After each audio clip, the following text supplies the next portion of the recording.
The kiddos, co-parenting the weekends. If I have more time, I'm gonna visit my kids more. I'm trying to make more time with them and talk to them. First and foremost is that the whole universe, like, I'm a single father of kids. I love two families. Co-parenting not easy, like, at all. In the beginning, it's just feelings that I was like, normally, that I have noticed all these podcasts. I listen to a lot of podcasts, because in my Spotify, like, healing journey, co-parenting, any negative trigger, whatever you're trying to work on yourself as a being, type the word in, is a podcast or someone talking about it. And that's the shit. It's just like, the idea, quote unquote, is to pay it forward, which I was taught 5 years ago. At 39, my tattoo 39, 1800, just 44, and that's all I do. I just tell stories, not nothing more, nothing less. So, that's just for everybody out there. 2 seconds, guys. I check on these boys that troll on these platforms. Like, they have a female profile pic, and then they cam up. It's a male. Like, I get it, social media bullshit, but like, maybe let's say they can't read English, understandable. I'll give them that. But if you read English, and then people are fucking lazy, they won't fucking read the title of them. Free therapy talks relationships. What? That's all I preach about. That's all I'm talking about. I don't give a shit about anything else man-made. Like, for example, like, when you have potentials, right? Or you're talking to somebody or situations, type of situation, and it's not working out, and then they throw shit in your face, that, hey, I'm gonna move with somebody else, talk to somebody else. Like, cool. I'm happy for you. I deserve it. Yes, you do. I roll with the punches. As a one being, right? I don't need a partner. I want a partner if they want to. I match and take energy. That's the number 3 is going. And that's the shit for everybody out there. Like, you don't need a partner. But if you're about to get up and leave, that is their free one choice. That's why for everybody out there, like, I've been talking more about, like, to put fear in a positive manner, as one being, can you handle rejection? Everyone's rejecting in life. You always get rejected. Anything you fucking do in this lifetime, you always get rejected. Jobs, money, car, home, credit cards, whatever the fuck it is, but the word rejection is what? That 95% of the universe is what you worry about. A potential partner, if you just out to say no, that's your free one choice, you know that, right? If they say no, you can make a comment, ask questions. Hey, just curious to know, I myself in this scenario is because, me, I'm a single father, 8 kids, 18 heart, 44 on the outside, all my tattoos, I'm brown, they could be like, it's none of that. Like, I have love for you platonically wise as a friend, that's it. Cool. I don't become sad and depressed, question my self-worth, my day goes to shit, and then from there, when I shut down for the day, that's the shitty part of the thing about rejection. Can you question a zillion people in all these fucking universe, all these realms? Why are you stressing about one? Make this shit make sense respectfully, That's for everybody out there, and that's why I do this live podcast for you guys. And anyone that's at the healing journey at a younger age, you're doing good. You might not feel like you're doing good, but I'm letting you know you're doing good. I started my healing journey at 39. I heard the term healing journey. Breathe. I'm sorry. Oh, I was saying breathe. Yeah, it's like you're talking a mile in a minute. I don't think you're. I was like basically saying like you're talking a mile in a minute. So I was saying like breathe. Take like a deep breath. Well, I could do a lot of deep breaths, but I speak fast. I'm trying to speak slow, so I fluctuate. So I apologize. Same. Like no, you're good. No, I understood everything you said because I'm fast paced too. You're what? I'm sorry. I was agreeing with you. Oh, once again, I try to, but once again, I fluctuate. So please bear with me to the fullest. Are you on your? Are you live on TikTok as well? Yeah, all the platforms. Yeah, that's why. I kind of figured. Sorry to interrupt. I've been in here before, so I was like, he probably live too on TikTok. I'll show you. Likey, both the Facebook, both TikToks, IG, Twitch, Clubhouse, and then you guys. Damn, how many phones do you got? Like, what the fuck? I got 15, but I only use 9. It's the cool thing about technology. Like, this is a live podcast, right? But it's called networking. Use the phone correctly, not incorrect. Your Wi-Fi is top 10. Yeah, my router's strapped. I got a gaming router, so it holds up pretty well. So that's why I use technology correctly. And I say respectfully, my party that I control, like nobody does what I do. All these podcasters, all these people that are social media famous, like they might go live like in 2-3 platforms, but not at once like this. Because why? They can't handle this conversations at all respectfully. And then especially live sessions. You have people that troll. I love to bully bullies every which way. So when they come here and they try to talk trash or say whatever, like, yo, you came to the wrong life. I love having fun with you guys. And the best part is, like, if a nobody can hurt you behind the screen, you have a lot of healing to do. I am a nobody to you. Have you heard What's up, of Becker? What's up, Queen? the chat GBT? Oh yeah, I use it. ChatGPT.ai. You 2 use it? I was seconds. gonna Yeah, say, 2 like, what seconds. is your Hello? like opinion about it? Hello? Hello? Baby girl, what's up? Talking to me. Hey, Marge. Nah, my nephew. What the deal? What's going on? Bring me some goddamn McDonald's. Oh, you got Fabian. You got Grandpa. I'm on live, baby boy. In 2 hours, I got you. In 2 hours, I got you. He's a little bum. Oh, then that sounds like you pound on that pound, baby boy. I just went on live, so 2 hours? in 2 hours, I got you. How about that? Alright, Bet. Later. Later. So that's my nephew. Like, I love my nephews and stuff, but just like, bruh.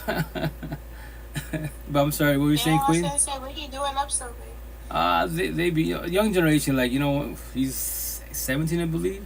So, you know, I get it. I was them.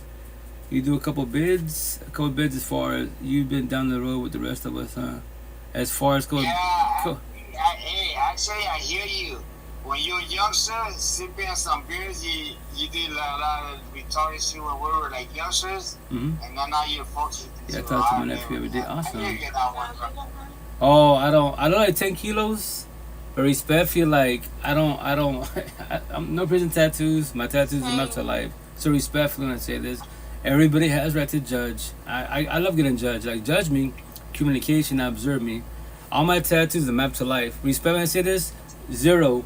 Nobody in the universe of all these realms, all these platforms has my tattoos. They might have Bible passages, but I just focus on you as one being. Like, hey, you know, how you feeling? What? I ask the same questions. How's your day? How's your life? How's your mental health? What? And your physical health. And to trigger you, how your parents doing? What? Because everything starts from home. Have you ever been in a 5150 case? You went to a hospital, you went to your mental? 5150 case? What is that? Elaborate, please. Yeah, it means basically you're going through some shit, and so everybody's going through that. Basically, what did you tree on your forehead? When you go, tree like, life. say you ran over a people, but it wasn't intentional, and they hold you down on a 5150 case. Okay, well, what happened to me? I was driving and I was drunk. My bad. Well, there's the problem. The bottle. I fell asleep and 3 people died. Well, but how you been drinking again ever since? I'm asking. Like, nothing wrong with casual drinking. I'm gonna tell you this reason. Nothing wrong with casual drinking, but when you're alcoholic, yo, my tattoo. The bottle doesn't need you. You need the bottle. Why? Make that make sense? Yeah. I have my tattoos for a reason. I'm sorry that happened to you. Right, but here's the kicker. The idea, quote unquote, you don't ever do it again. But if you get drunk again, yeah, problems is why. I won't. Actually, I won't. I'm still drinking right now. That's awesome. I all the cars. But I know what you mean, brother. Like, you sound like so fucked. Sorry, guys. That's brown. Okay, when I say respectfully, I don't fuck with brown people. Respectfully. He's brown, I'm brown, but respectfully, like, he can say Jesus and God, but you're drunk. Yeah, I'm not driving right now. Okay, until you get the itch, the boys call you, hunger hits you up, and now you want to be fucking, look at courage to start drinking and driving. My tattoo. All your zombies at an addiction. The bottle doesn't need you. You need the bottle. Why? I look like 10 kilos. 2 years ago, in a bad car accident. I'm lucky I'm still alive. I'm lucky I have no broken bone. I got bruised bone, but for the rest of my life, to my last dying breath, my knees and my ankles hurt. My lower back a little bit because what? Zombies like him. I know what they want to do. Because my situation is Friday. I'm about to do some ring therapy. I don't drink. Dead ass. The only time I drink is this. People ask me, are your tattoos hurt? I'm going to tell you the secret because we're adults. I cheated. I cheat. Fireball. I did the fuck ass. This shit hurts like a motherfucker in the bed, but they're just words. But my pain tolerance is 0. So, whatchamacallit, I drink Fireball and buzz up. But that's the only time you ever see me drink. I look like a partying kick at 10 kilos. I live in the ghetto hoods, but I'm not in the ghetto hoods. At all. Like, you don't see me in the streets at all. You can't miss me, right?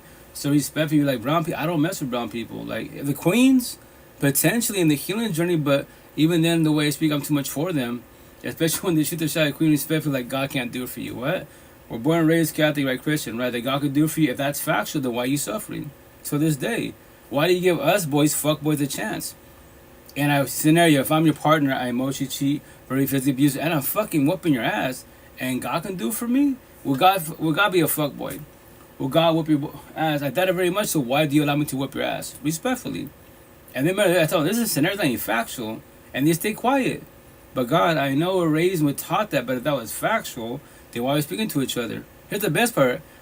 Why am I speaking to you? Why did you reach out to me? I'm a nobody to you. Why isn't your baby father speaking to you? Your father? Not because they don't know this conversation. They won't ever know this conversation because the answer is what? They're on a journey. Matter of fact, we're going to tell this Friday. All capital letters so you can't miss it. A journey. This side, empath side, empathetic side. A healing journey. I only invite people in the healing journey. People that barely starting it, we're talking rocket to the fullest. But journeys, nope. Game mafiosos, I don't care. Politics, I don't care. All my tattoos, all you blue pillars, entertainment, I don't care about anything man-made. Ask, I have $1 billion. Cool. When you're sad and depressed, ask that $1 and your $1 billion for advice to life. Ask your beauty. Ask your lust. Fucking crickets. Fucking crickets. Your mind is strong titanium, or it's weak with a piece of paper. I speak to your mind before anything else. This is the physical body. It's an avatar, yes.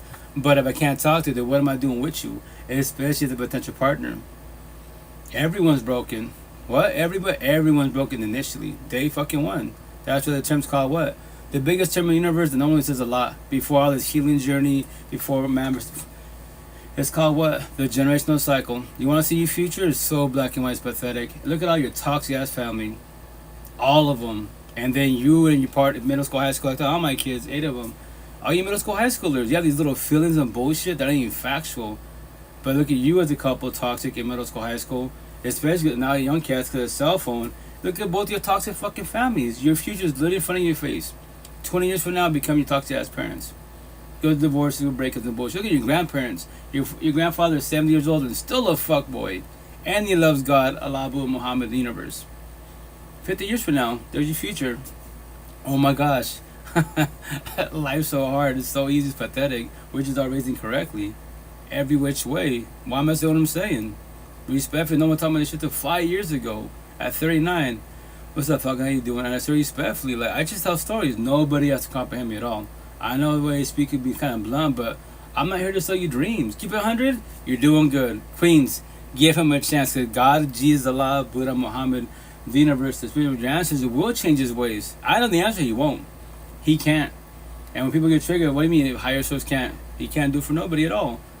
That is everyone's free will and choice. What? I'm going to get tired pretty soon. I think maybe this Friday. God wants you to change, right? This side, all capital letters, actually vice versa. But will you change? Allah wants you to leave, but will you leave? What?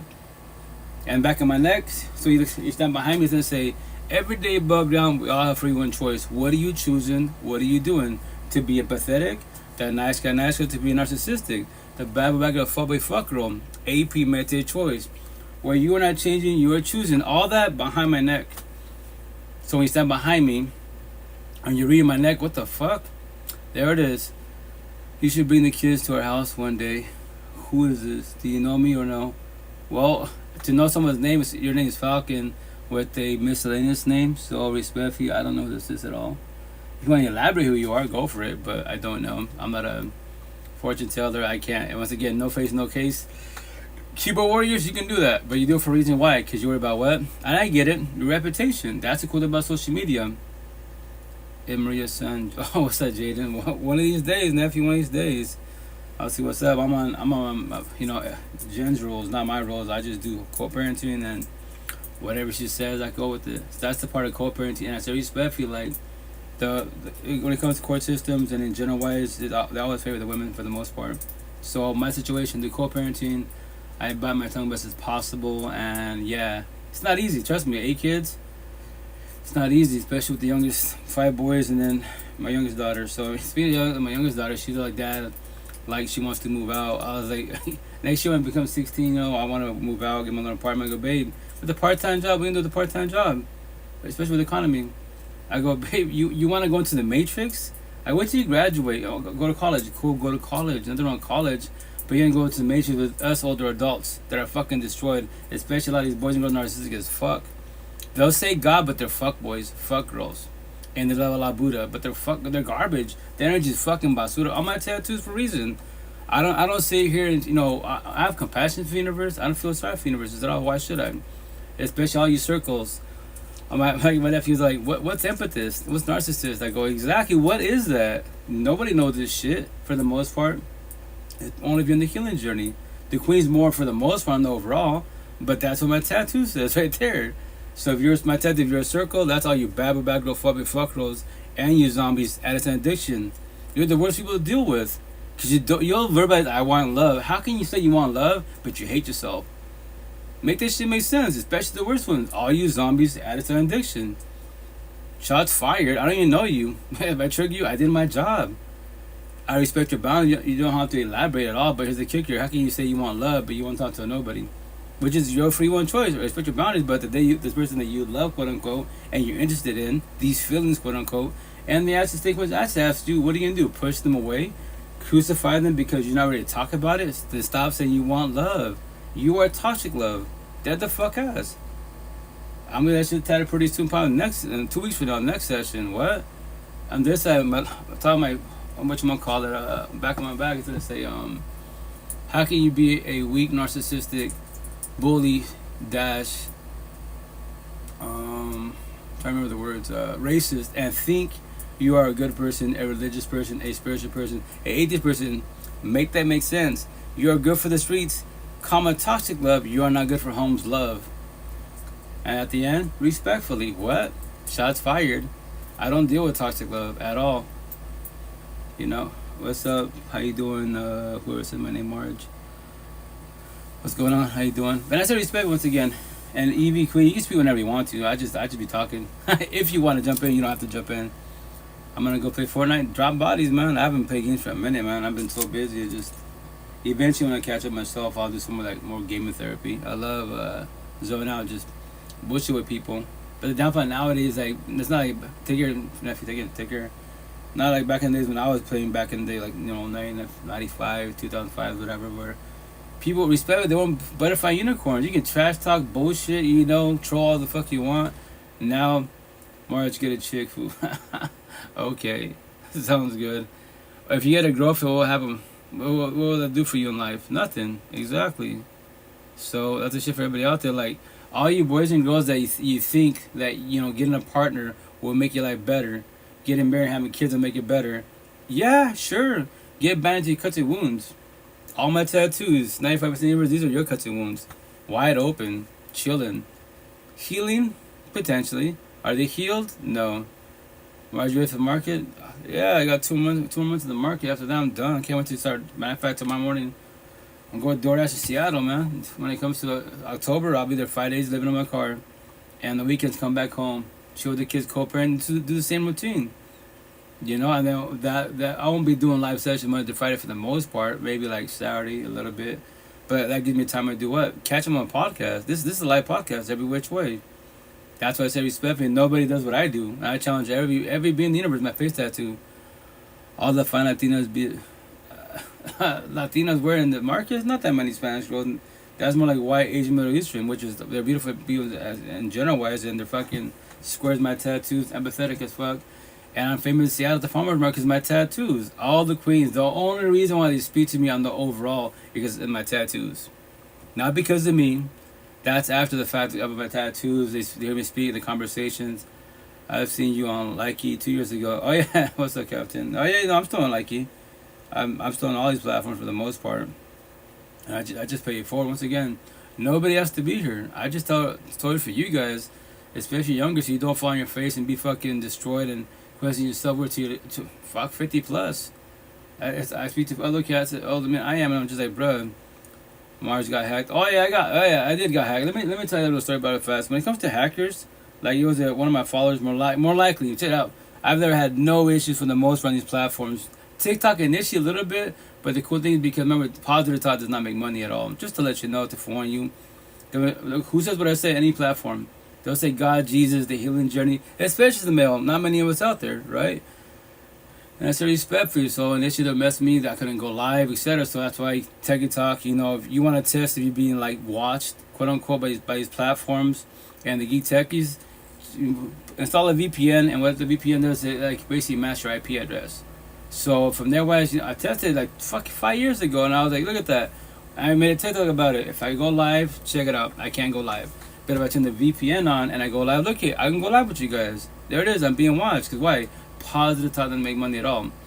The boys want you to stay destroyed. You queens, they want you to evolve. They want you to believe that higher source magic you one fucking day, which in your partner's ways. He can be a fuckboy for years to be like his like his older brother, his father, uncle, and grandfather. And they all go to church, pray to God, Allah, Buddha. It doesn't fucking matter. All these terms, these beliefs, quote unquote. But you as a queen are accepting bullshit by your side. And you believe, like, I was born as a Catholic, taught that shit. Like, yo, that's not factual. If that was the case being, why my first baby mom 12 years after the fact, I fucking walked away. I had to sacrifice my daughters, right? And tried to co-parent this shit, but it wasn't co-parenting initially. It was a bitter baby mama drama, because why? I left her every which way. So, what is that really you on likey? Can I come up and ask you something? Oh yeah, you can come up. I don't care if you can come up. Go for it. Do your thing. Just I don't know how to accept you. Why? Just send a request, I guess. Let me see. Yeah, send a request if it allows you to. There we go. I'll always keep it humble. We're good. Someone jumping on TikTok. We'll see what's up. Hello. Hi. Hello. No, I don't mean no disrespect. It's just I'm strolling here to TikTok, and I remember seeing your face on Nike. Okay. And because, like, in my perspective, most of the people on Nike are fake. Oh yeah, toxic. Yeah, and even like Bigo too. Bigo's the worst. The people that are verified, like, they're fake. Right. But I have seen you there. Okay, thank you. And I was like, and like, I've never seen you live on there, so like, like, I'm sorry, but don't sorry. Like, no. I mean, don't get me wrong. Like, there's nothing wrong with having a fan account. People having fan accounts and all that. Yeah. But like, just like this individual that I'm really good friends with, and they're really popular here on TikTok, and they've made. Well, I'm not gonna really say it because I got respect, but like, I would see a lot of your videos on Nike, and I was like, I mean, I've seen him on there, and I'm like, I'm not gonna be judgmental because people can have many platforms, but it's just like, just the fact that like I never saw it on live. Right. I was like, yeah. No, come on, this can't be real. But I've seen you on Likey, and just like,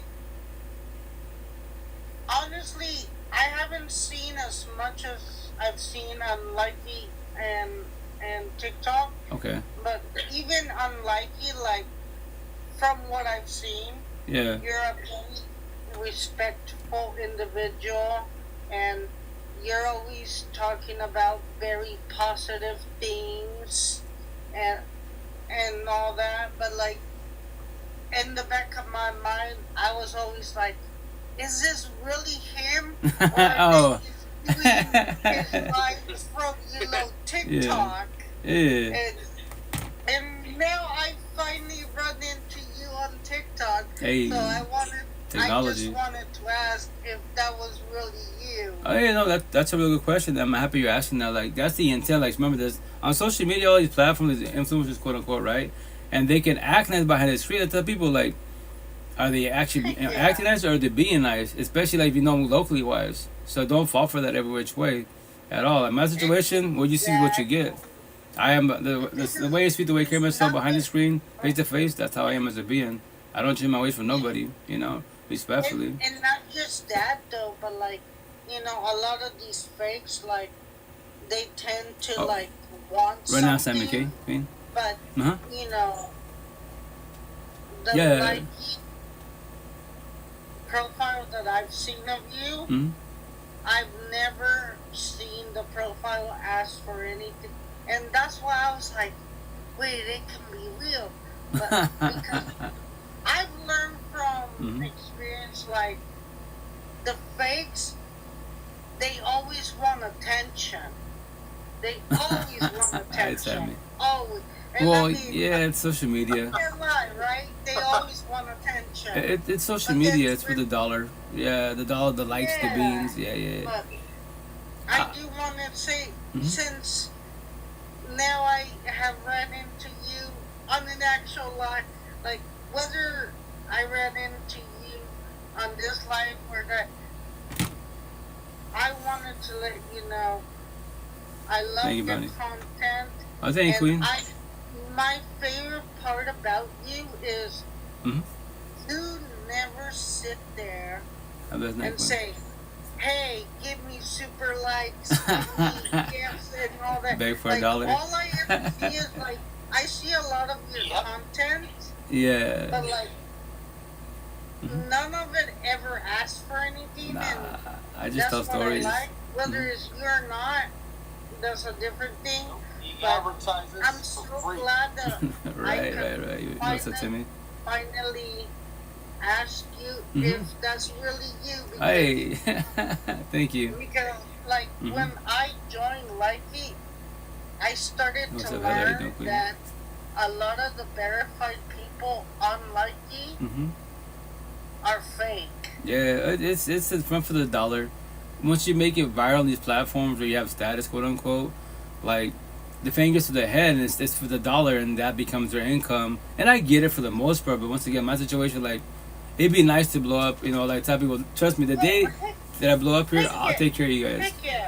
But I don't worry about that. It helps you blow up, but like, you know, sometimes like if somebody's faking you, like, you don't know what they're doing.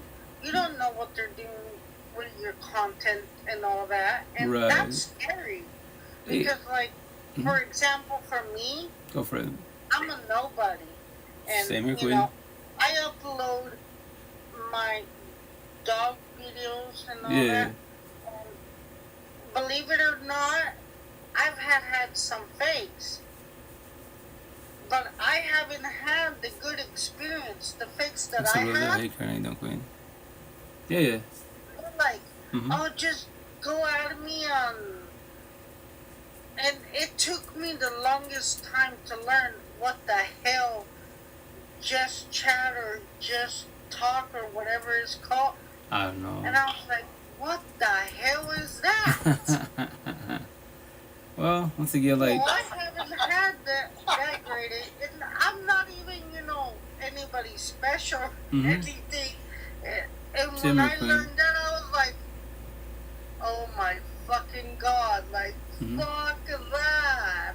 Well, yeah, we gotta be careful with people. That's why on these platforms, like, you have like randoms and like burner accounts and enemy on these platforms. Like, a lot of people are looking for attention type of situation. Just once again, as they be, and I just go like for you guys, I tell stories and I pay it forward, especially Queens, because you want love and the intention of the healing journey. You know, all this with mental health. Everyone's got mental health issues. We're all traumatized.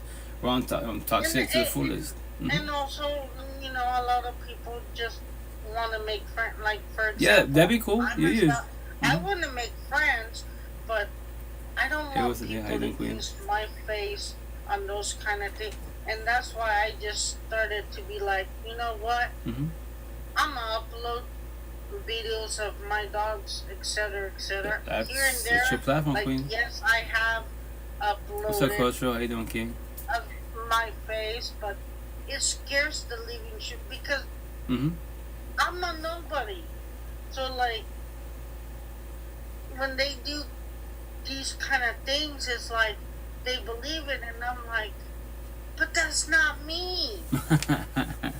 And it scares the living shit out of me. Well, so now I'm like, nah, fuck, and excuse my language. You good? You good, though? I'm like, fuck this shit. I'm just gonna, you know, upload my dogs and the fun that it's I your have platform. with my dogs. Yeah, you can do whatever you want with the platforms, and if it's too much for you, they quit them about social media, stuff on that too. No one's gotta be on social media. I say it in a positive manner. The cool thing about social media, like, yes, it's not troll negativity, right? But the cool thing is, like, if you're having a good day scenario, going to work, gym, church, whatever, right? Therapy, counseling, and then you go on TikTok, big whatever. You see a live session or someone's comment or a TikTok, and it triggers you. if it triggers you in a negative manner, now you're sad, depressed. Prior watching this, why? Like, talk, the intent to talk. So, why and how do how I feel the way I feel? I was having a good day, loving Jesus. Now all of a sudden I saw a post. Now I'm sounding depressed. Why? You know? My biggest issue is like, you know, nice like, teeth busted. when they fake big people, like, I mean, I know they. Welcome back, people EB. like y'all have issues with it, but at least in my perspective, and I'm sorry if I'm ignorant about saying this, but like in my perspective, I feel like, hey, these people are big. They know that they're not on Likey, or if they're on Likey, they're gonna go live, etc., etc. But like when it comes to, you know, nobody's like me. I'm a nobody also, Queen. I'm a little person. Well, I just like me, network. myself, when I'm a nobody and they do things like that, it scares the living shit out of me, because I'm like, well, I'm a nobody and they're trying to do things like that, and I've seen that happen also many times. Yeah. And it's like, it's scary, you know? It can be if you're allowed to be. That's why the intent is being is control and protect the energy best as possible. Yeah, exactly. You're not a nobody. Well, see, like in social media, like, I say I'm a nobody. I'm a little person, but like, what I was. No. I was saying I'm a nobody, not you. Hey, I'm the same thing, Queen. I've seen you on TikTok. I've seen you on Likey, and I've seen you on oh, what's that called? Beagle? Clapper. Oh, okay, so Clapper. So a little Clapper. I've seen you on right. all three of those, but I used to be on there, but I got. I feel that was real is like if I see you live. Yeah. And now that I see you live, you know, I can. Yeah, you can interact. Yeah. That's good about social media. Like, tell people, like, what I tell everyone, and, you know, my little model to everybody, like, all it takes is a comment or asking this question to spark conversations. If you don't do that, which is your free one choice, you know, that's why I say, you know, I'm going to tell my baggage and say, think is not knowing, judge is not knowing, assume is not knowing, gossip is not knowing. If you don't make a comment or ask a question, you want to ever start a conversation, you will never know at all. Like, once again, like, we're taught that, like, judging is wrong. Like, I get the concept, like, only God can judge me, the traditional saying, but, like, no, I tell people, I get judged all the time. Like, I want you to judge me, but here's the kicker, you know, study, observe me to comprehend me. I got 10 kilos prison tattoos behind the screen, right? But the cool thing about social media, like, before you, like, a lot of people judge off the rip without even, like, when I'm a geek techie, I like to research, so before I make a comment to anybody, let's say whatever you say, I can on your profile, I see what you post about, and I go to all your profiles to see how you guys are being before I make a comment.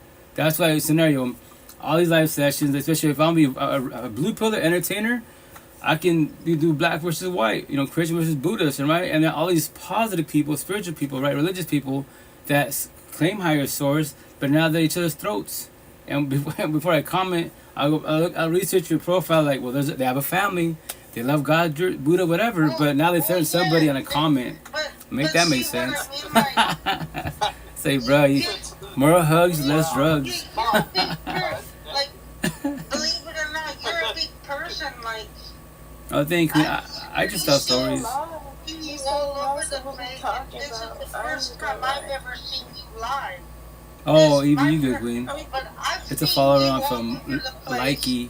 I'm like, look, I had to sleep earlier. I was like literally in here. I'm like, I hope I didn't snore. Cause Nah, you did. You did it. If you was, I would have muted you for you. I was listening and I'm like, oh shit, I had fell asleep. I was like, I hope these motherfuckers didn't hear me snore out loud. Nah, you good. If you was, I'll mute you for you so you don't, you know, quote unquote embarrass yourself. Nah, you good, I you was good. like, oh damn. You totally good. But honestly, really fast wise, I want to play this clip, right? So there's this queen on that I've noticed her wise on IG. I guess she has a YouTube channel, right? She's just 24, I believe, and she barely started with Spotify, right? And I tell people, like, that's why all young generation, which I tell everybody, technology is key. I tell all my kids, all 8 of them, like, you guys are born with technology, but it's born with the cell phone. If you use it correctly, especially in the healing journey, you get evolved so fast, right? And so I'm gonna play like it's a first like little episode, you know, on Spotify, and what you gonna call it, like when you have this diagnosis and bullshit like BPD, MPD, PTSD, all that shit, right? Like everyone got that shit. We're all traumatized.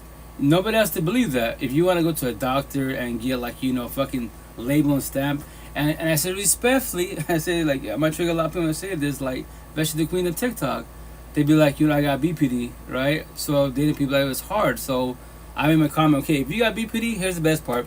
Date on people that have BPD and that's it. Whatever you guys, the terminology you want to use, that you want to stay with this label, which is your free one choice, the date people like it. I don't recommend it. It'd be a bloodbath. Too many triggers going on. But here's the kicker, like, you can start the healing journey whenever you want to, which is your free one choice. Or you can stay to sit with it, you know? Sorry, my wife was turned off and I'm requesting backup. Oh, no, you're good, you're good. Don't be sorry. And I said respectfully, so, like, I'm going to play a 5-minute clip out of the 15-minute, right? And here's this, and then remember that she's just turned 24. She's doing good, like, she's doing this little healing journey for herself, trying to, like, you know, express herself, which is beautiful. That's the cool thing about social media, man. It's like podcast. I tell people the best ever counts is the person marry yourself, not nobody else. Other people can hold you and guide you if they're not elaborate best as possible. You know, yes, they're, you know, the title of a therapist, counselor, psychiatrist, life coach, not track creators. These titles, but once again, a lot of people are traumatized, and I say respect when you have those titles, man-made titles, a man piece of paper, and I'm the one that calls everybody the fuck out. How can you be in toxic love, broken, quarter relationships? The worst part, you're a zombie and that's an addiction, and you're a therapist? Make that make sense. Respectfully, you know? May I come back? Oh, yeah, for sure in a minute. For sure, Captain. For sure in a minute. And what you gonna call it? So I'm about to play this clip really fast. And the cool thing is, like, and remember, it's a live podcast. I can bring anybody to the podcast. Like Evie was saying earlier, ChatGPT, CDIA. I love using the shit out of that. I'll use CDIA in a minute. And the cool thing is, like, X, rest in peace, he's been dead for, you know, 7 years now, but I can bring him on the podcast. The young cast, that's X. Well, you hear his voice, but that's not him. It's an AI, but it sounds exactly like him, even the way he speaks. Clip again? Say that again. Sorry, Mm-hmm. I should just keep my mic unmuted. No, you're good. You said you're showing a clip on a video. And she says she's 24. Yeah, I'm playing. So what does she do again? So on IG, she's famous for, like, you know, she does like little. She basically speaks her mind, like, you know, her BPD or other things. And from that way, she's just like talking about, you know, with the healing journey, quote unquote, and what she's going through. And she's just basically expressing herself, you know, which is beautiful. I say all the time, especially on these platforms, social media, women support women, kids support kids, everyone supports women and kids for the most part, right? Men do not support men, and what you gonna call it, when I talk about life, like I am positive talk, we get shitted on. In Spanish culture, I'm calling them Mande Mandelon, English, better simp. I'm around talking about feelings, right? And the healing journey, I should be wearing a skirt. I don't give a fuck about words. That's why I challenge all the men out there, quote unquote, aka boys and narcissistic, especially the brown culture. I challenge all the brown culture. You can't do shit about life. Jesus can't do it for you. You're 80 years old, still a fuck boy, but Jesus can do it for you. Born and raised with God and Jesus. Make that shit make sense, respectfully, you know? So that's why I'm saying that I'm gonna play this clip, and you know, the cool thing is she's trying. And the thing is, like, when you don't have real support teams, you can use social media in a positive manner. But after you finish your little podcast, live sessions, how do you feel? Like, deadass, you can feel good people, you know, physical beings face to face or behind the screen. But after the conversation, because everyone has their own lives, everyone that go back home, right? Are you happy? Are you happy to go home, or are you trying to go home? You know. But let me. Was that Timmy? Hi, hello. I'm very excited to be saying. Oh, sorry. I'm sorry. Go for Timmy. She supports real support teams. No, you good. Real support teams. That's what I preach about. Mm-hmm. My Spanish ain't the best. I see Spanglish, so I say real support teams. I know Spanish.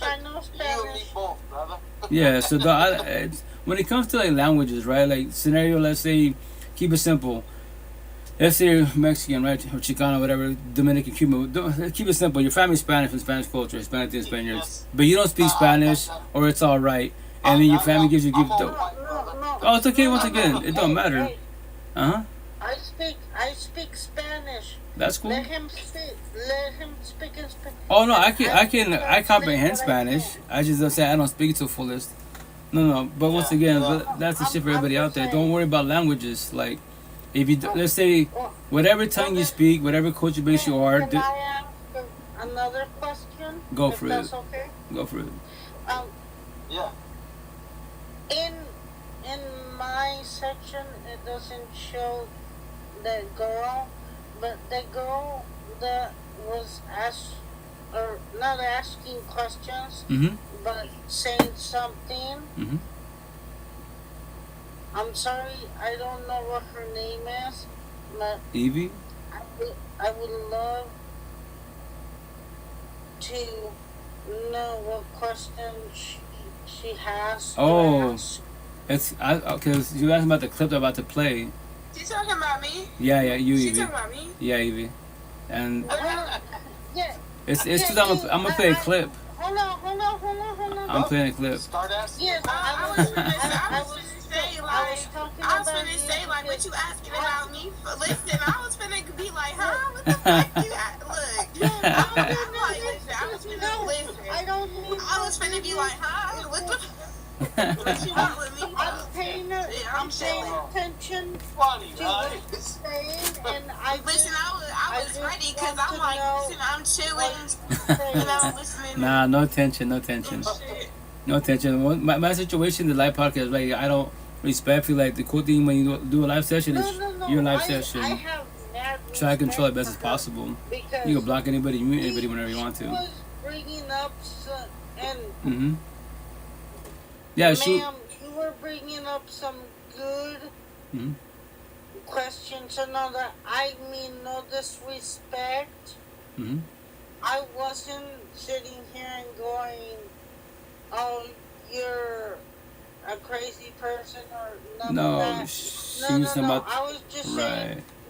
I was listening to what you were saying, and I want to know more of what you were saying. That's all.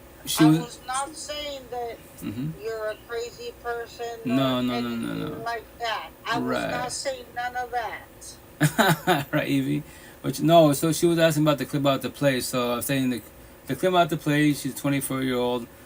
For me personally, wise, I've been following her IG, and then she's on YouTube wise. But I met her. Well, I met her platform through IG wise, and the cool thing about her, she's gonna have she does have a powerful voice. She's got numbers to the fullest. I've been doing it for 5 years. I've been saying the same shit for 5 years of my life. I love her voice. So I'm about to play once again like a 5-minute clip, and it's only 5 minutes. So when I play 5 minutes, it's just if you sit there and listen, right? Some people can't sit there and have patience. Because remember, there's like I'm supposed to be talking. It's my live session. Like nah, it's a live podcast. That's the cool thing about this live podcast. I can bring anyone's podcast, any being to my platform, right? So and the cool thing is like you don't see what I see, right? You hear someone speaking, but once again, I do to test people with your feelings. I just wanted to let her know, like I was listening to what she was saying, and I wasn't trying to be rude. Yeah, no, you good. I like what she was saying also. I know you good, Evie. I don't want to be rude or anything. No, you good. But Captain Wolf, I'm about to play a clip really fast. Cool, remember, I'll play 5 minutes so you can see what she's going through. Okay. And you have to I'll just shut up. deal I'm with sorry. it. I'm sorry. No, you good. And that's what I've done for about 23 years of my life now. And now I'm 24. And I am tired.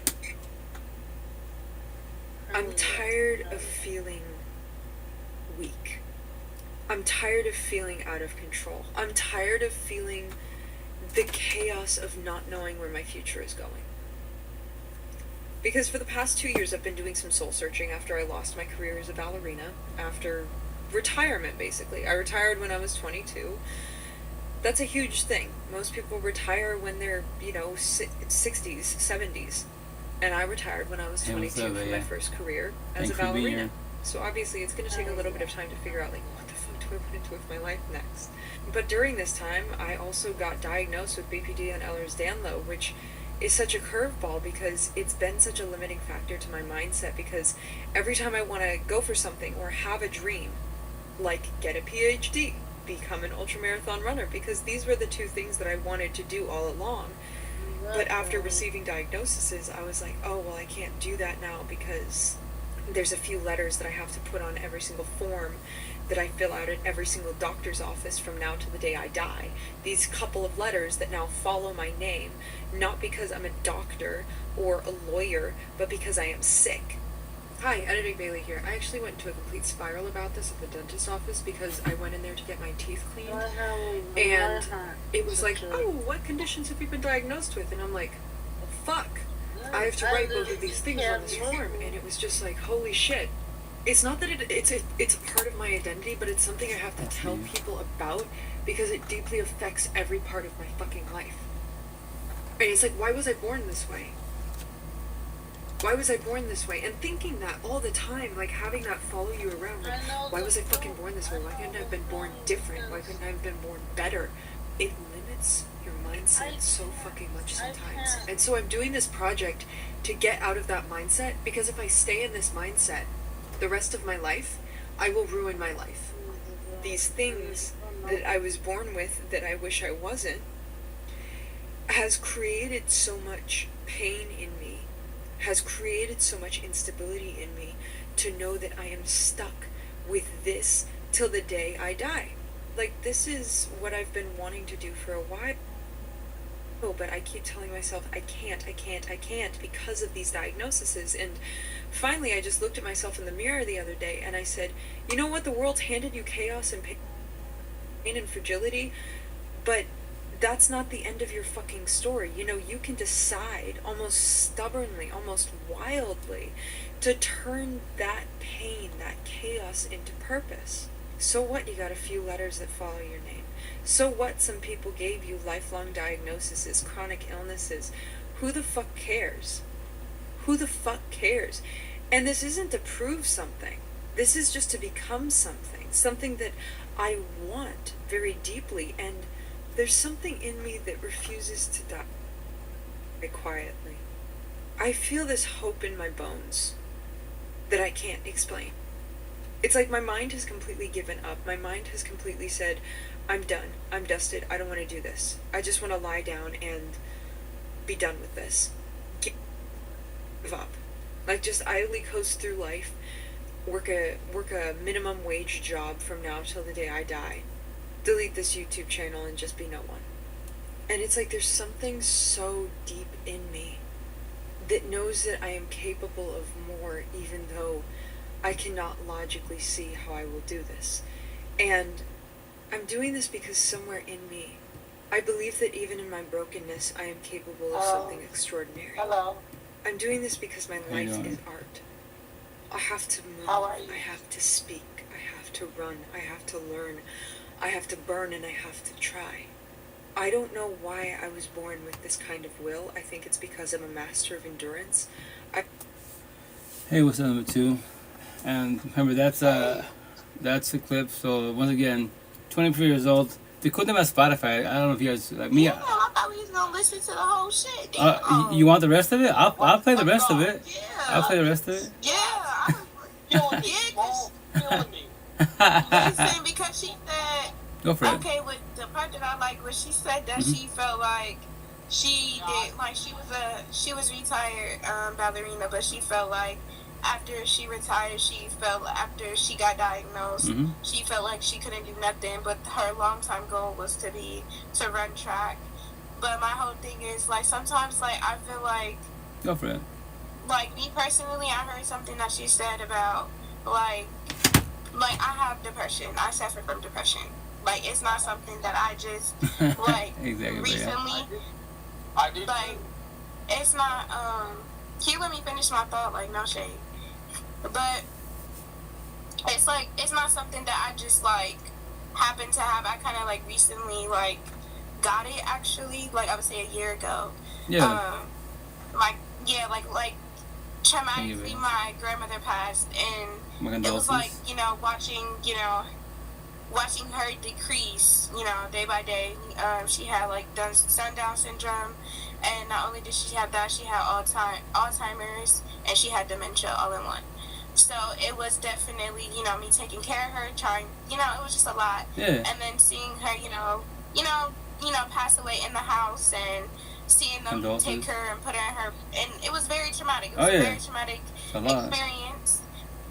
and so I didn't realize that like I was like decreasing. Like I didn't realize that like I like going out. Black people cannot do that a white person can. So to loosen it, you turn it counterclockwise, pull it down very gently. Just take this 9-volt battery. Sorry guys, the trolls. That's the trolls. I apologize. So I didn't realize that like I was going out bad. Like I lost myself dramatically. Yeah. I literally like went to work, tried to go to work, couldn't even function. Like I was crying all day, every day. Yeah. Like it was so much that was going in my head, and I think like it just kind of triggered like a set off for me. Like I lost like over 100 pounds. Like I low-key wasn't eating. Like it's still hard for me to eat till this day. Like, you know, it's like little things. So I would say like I don't think some of us like wants to be in that position where we want to be diagnosed. I sure the fuck don't want no antidepressants. Right. But I feel like when me personally, we have to be able to like overcome it. It's definitely hard. Like I still have time. Like I still have to take vitamins just to like, just so my muscles don't be, you know, weak. Like I have to, you know, gummy bears, like just to keep my body from like, you know, feeling weak and tired. Because, you know, after you lose a lot of weight, a certain amount of weight, like you want to make sure that your muscles are strong and you are healthy. Correct. Recovering. So, you know, I'm basically like, I'm way better than where I was before. Like way better than where I was before. And I would say it takes time. It definitely takes a lot of healing. It definitely takes support to get out of that mindset. To get out of that phase. Yeah. And sometimes it's not a phase. Like me personally, I don't know when I'm I don't even take my antidepressants. That's a grieving journey. I tell my doctor.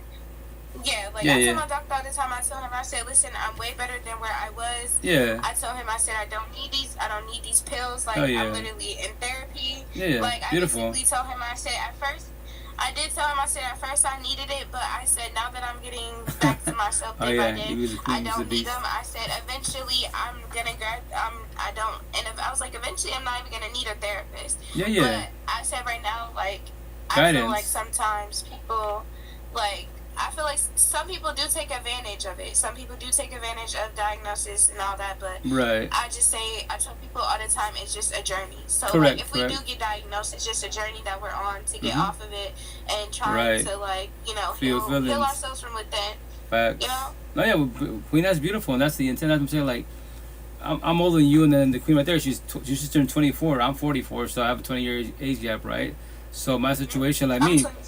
Okay, cool. You know what's going on. So like, the cool thing about Spotify, you can comment on there. So I'm gonna comment on there, hey, and she can block me whatever the way you speak. But check out, I'm gonna say, hey, Queen, I know right now you feel like you do. First and foremost, you're doing good. You're 24 years old.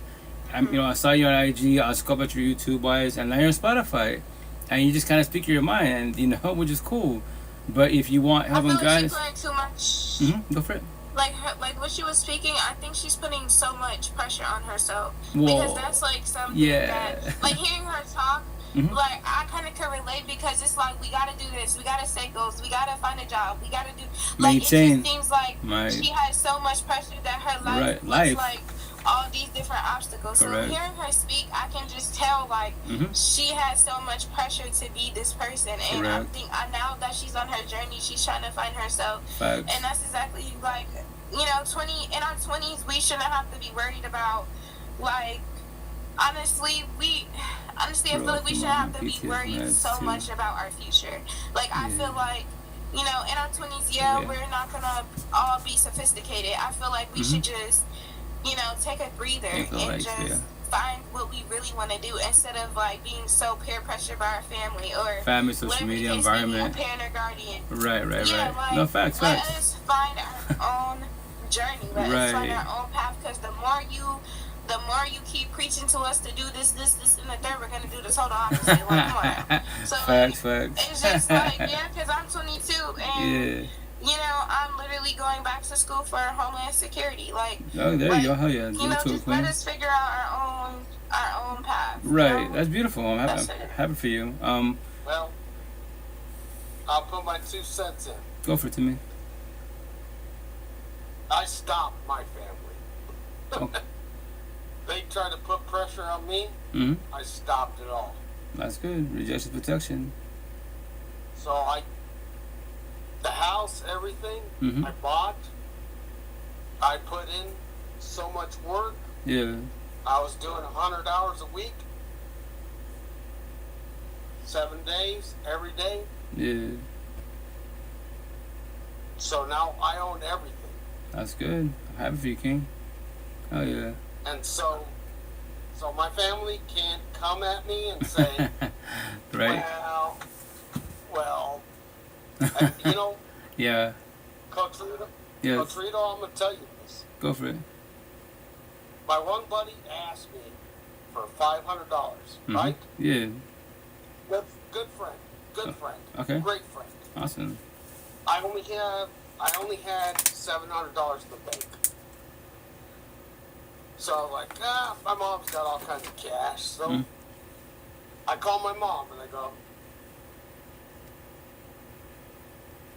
can I borrow $500? So yeah. And my mom's like, well, I'm gonna have to do this, and that, and I go, never mind. I got $700 in the bank. I'll have to survive on $200. So yeah. I go, here you go. So I go, Ed, just meet me at the bank. Here's $500. So I only had $200 in the bank. Yeah. So I was like, I'm never asking my mom for money ever again. Right. But that doesn't make sense. I'm sorry, but that don't make sense though. Your mom isn't obligated. I'm just saying, like, your mom isn't obligated to give you money though. Like, I'm just saying, like, my mom ain't obligated to give me no type of shit. I'm just being real. Like, right. I don't, like, if my mom say no, like, I'm not gonna get mad and be like, you know, I ain't gonna talk to my mom because she didn't give me money. Like, I just feel like, you know, when we're grown and we got our own shit going on, and like, literally, like, my mom is the type of person, like, if you don't give her any type of reason or why you need it or what you need it for, she necessarily ain't gonna do it 9 out of 10. Right. But at the end of the day, that's your parents' hard work, you know, their money. You know, like, once you move out the house and shit like that, they don't give a damn what you. Well, I'm just saying, like, your I know mom where you're coming from. Yeah. No, like, right. I agree, 100%. Yeah. Like, I'll tell you this again. Go like for it. Christmas, she wanted me to go to the Christmas party, and I go, I don't want to go. She's like, well, if you don't go, you're not getting your Christmas gift. And I go, well, what is it? She goes, if you're not coming, you're not getting your gift. I go, guess what? I'm not coming. You don't gotta give go. My gift to you. Yeah, you don't gotta Give go. my gift to you. Yeah, you can give my gift to my sister. Yeah. Yeah. Right? And, Go for it. I was say, well, like my pops, I love my pops, right? Like, he's money back, I call him money bags, right? At the market and stuff, right? And but we spelled him like I'm the oldest 7, right? Recipe to one of my brothers passed away, but 6 of us now, right? So like my brother and sisters, I was asking for money, and he's getting money. I did not hear what he said. As far as I didn't hear what he said. About the Christmas, or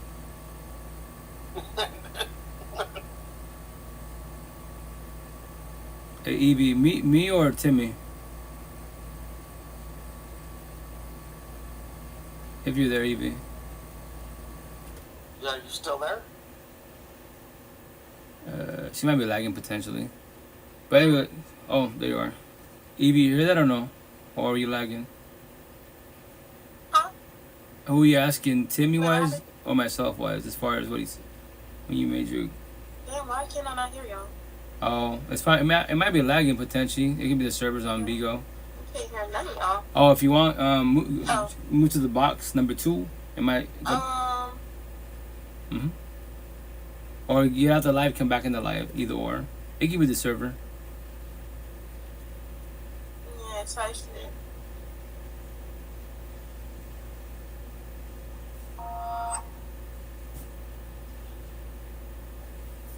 She might be there. I don't know. I'm trying to see. If you can hear me, just jump out the live and come back in the live. Probably the best option. It could be the server.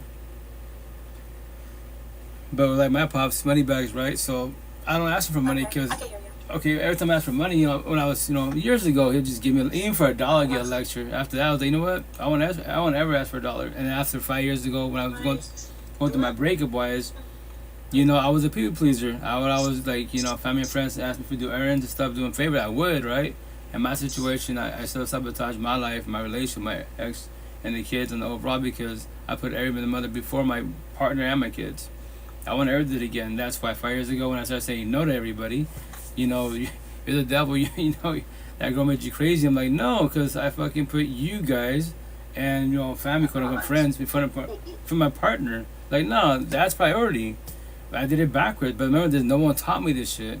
That's why I did with life is for you guys. This is not for myself. Initially, 5 years ago, it was for myself because I already knew. Check out social media, right? I guarantee there's got to be, especially empathetic queens that been doing the healing journey. They can potentially hold my hand, guide me on these feelings and bullshit. Man, not many of us out there. I say you college boys, like, don't talk about it and we man the fuck up. Well, God can do it. That's how you got from me. I'm born as a Catholic. I heard God at higher stars, Buddha, the universe. But you can't tell me anything positive? Like, nothing?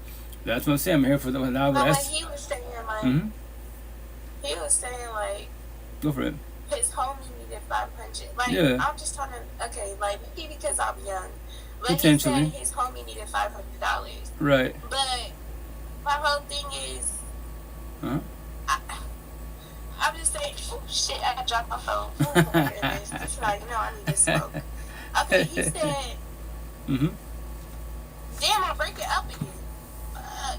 Well, if you want to, if you go to box number 2, we'll give you the server. Once again, we can move to the server. Okay, can y'all hear me? Am I breaking up? No, but I can hear you. No. Am I breaking up? I can hear you. Oh, okay. Okay, so you said your homie needed 500. Okay, so you said your homie needed $500, and you went and asked your mom for 500, and she told you no, and you said that's why you cut your mom off. But like, I'm just trying to understand I didn't. No, why you want to. I'll ask her. No, wrong answer. I didn't cut my mom off for that. But that's what you said. No, well, if I said it, then it's wrong. But I've asked my mom for certain things, and she's not there. So, however you want to take it.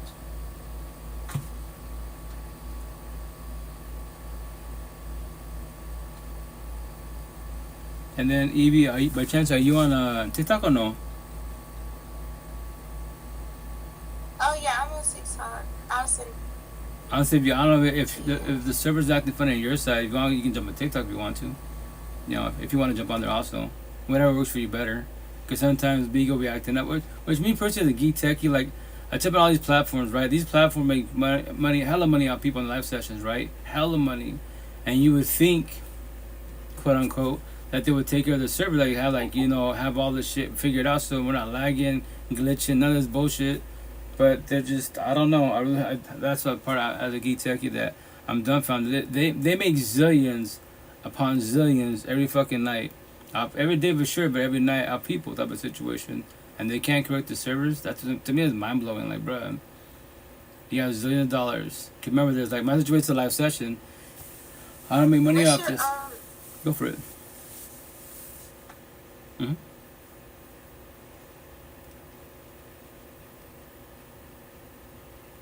What's your TikTok name? It's a Coach Rito Podcast. So just Coach and then Rito RITO. You can do a podcast if you want to, but you don't have to. You can't miss me. It's the profile picture is my back tattoo that we're actually gonna work on this Friday actually. Morning therapy. And real fast, Queen said on the other TikTok, girl, I came off all my PTSD meds too. Self-healing is better than.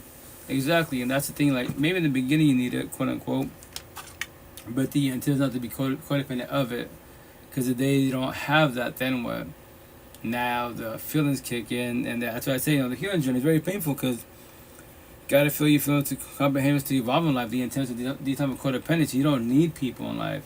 You want people in life. If they want you, match energy, not take energy. If they take energy, what should you do? Realize boundaries. Learn how to say no. Learn how to be mean to them because be mean to you. Reverse psychology. If you don't do that, which is your free will and choice, Then spirituality talk, what are you doing? You're hurting your own self. Be mean to yourself. Make that make sense, you know?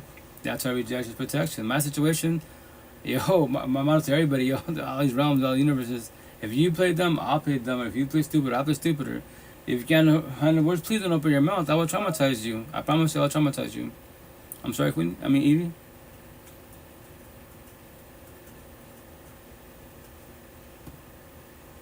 Yeah, if you're there. If not, I lagged out.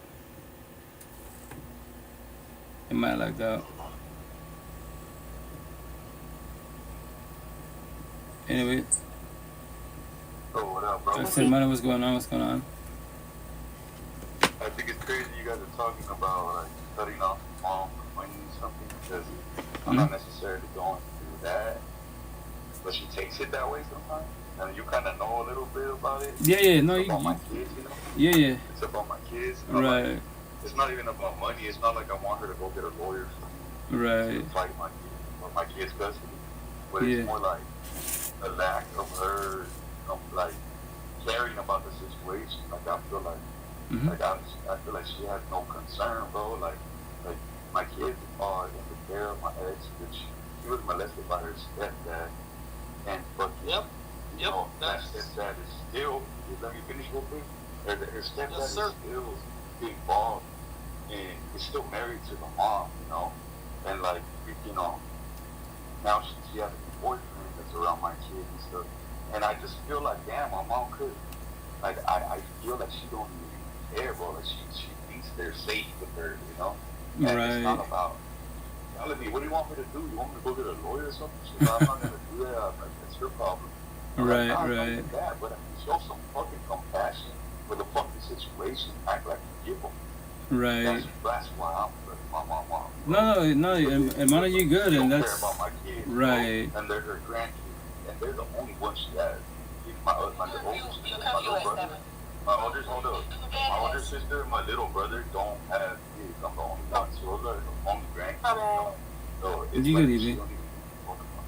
Right. That's how I feel, bro. And that's what made me lose respect for both my parents, honestly. Because my dad, it's not really his fault, because he just follows my mom's lead, bro. Like my dad, like he used to fuck up when I was young. So now he's like my mom's bitch, if that makes any sense. Yeah, no, well, yeah, the money alone, being submissive. Yeah. It's because that's to do with part of you, people please, and from there, why we put our part before sometimes our kids, and you know, that's your mom, you know, it's her way, that's your dad, that's their way, like, that's why, which I preach about, which I'll get tatted somewhere on my arm, I believe on my back, it's gonna say, all capital letters, everything comes from home. What? Everything comes from home. That's why I ask everybody, how your parents doing? How's everything at home? It's personal, like, you don't have to respond to me at all, like, what? It's a curveball. Who asked you about that? How your parents doing? How's everything at home? It's a curveball to you. It might trigger you, like, why the fuck do you care? Yo, you don't have to respond at all, you know? Hey, what's up, Evie? Welcome to over here. You can jump in if you want to. Boop, there you are. That's another thing too, bro. That's another thing too. Like, my mom never calls me. Oh, okay, thank you. Yo, how you thank you, man. Are you okay? Like, are you hanging in there? Like, how's it going? Like, blah, blah, blah. What's up, Evie? I never get those type of calls from my mom, bro.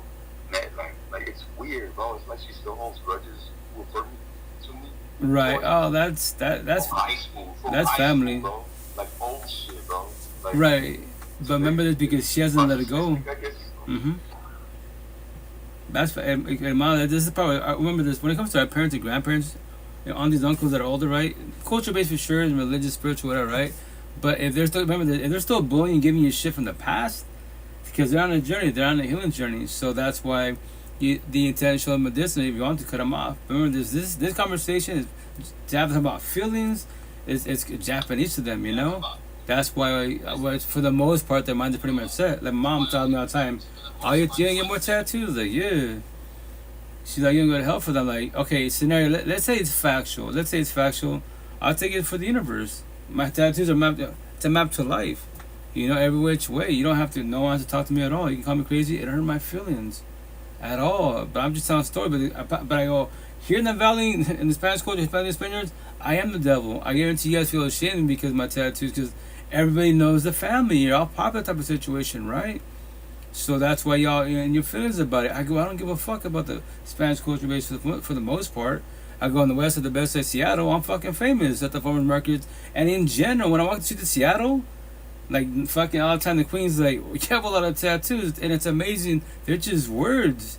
Like I've seen tattoos in Seattle. They'd be like, they're decked the fuck out, king, and within their life, you're like, Steve the fuck up. They'd be like, I love my tattoos, but damn, I've never seen nobody with all these words, man. Like, what's it about? It's all about the healing journey. What?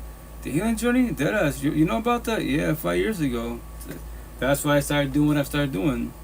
I go, these tattoos, this is basically 2.5 years ago. Cause why? I just pay it forward. That's all I do. There you go.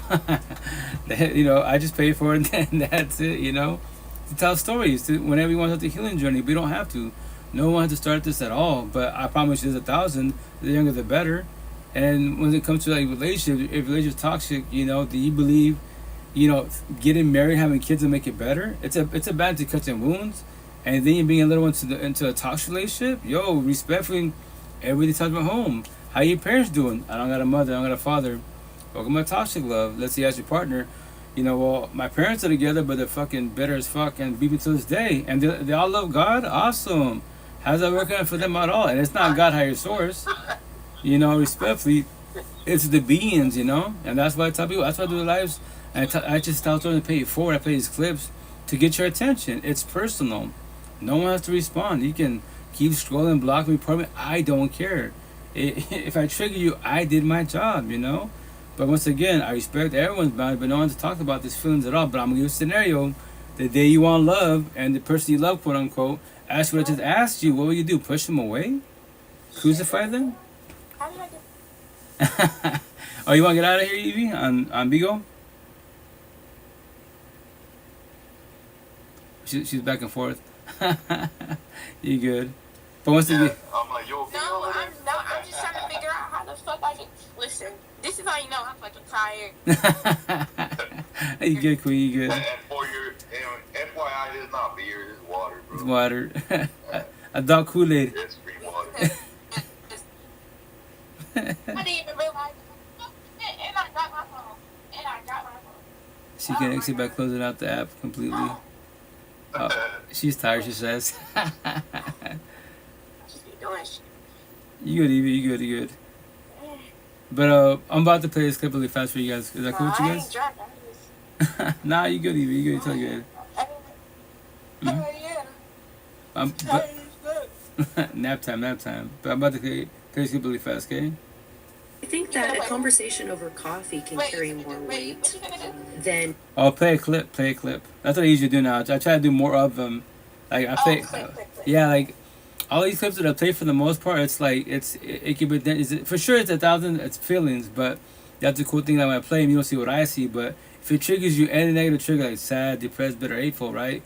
Confusion, whatever, just talk to yourself, why and how do I feel the way I feel?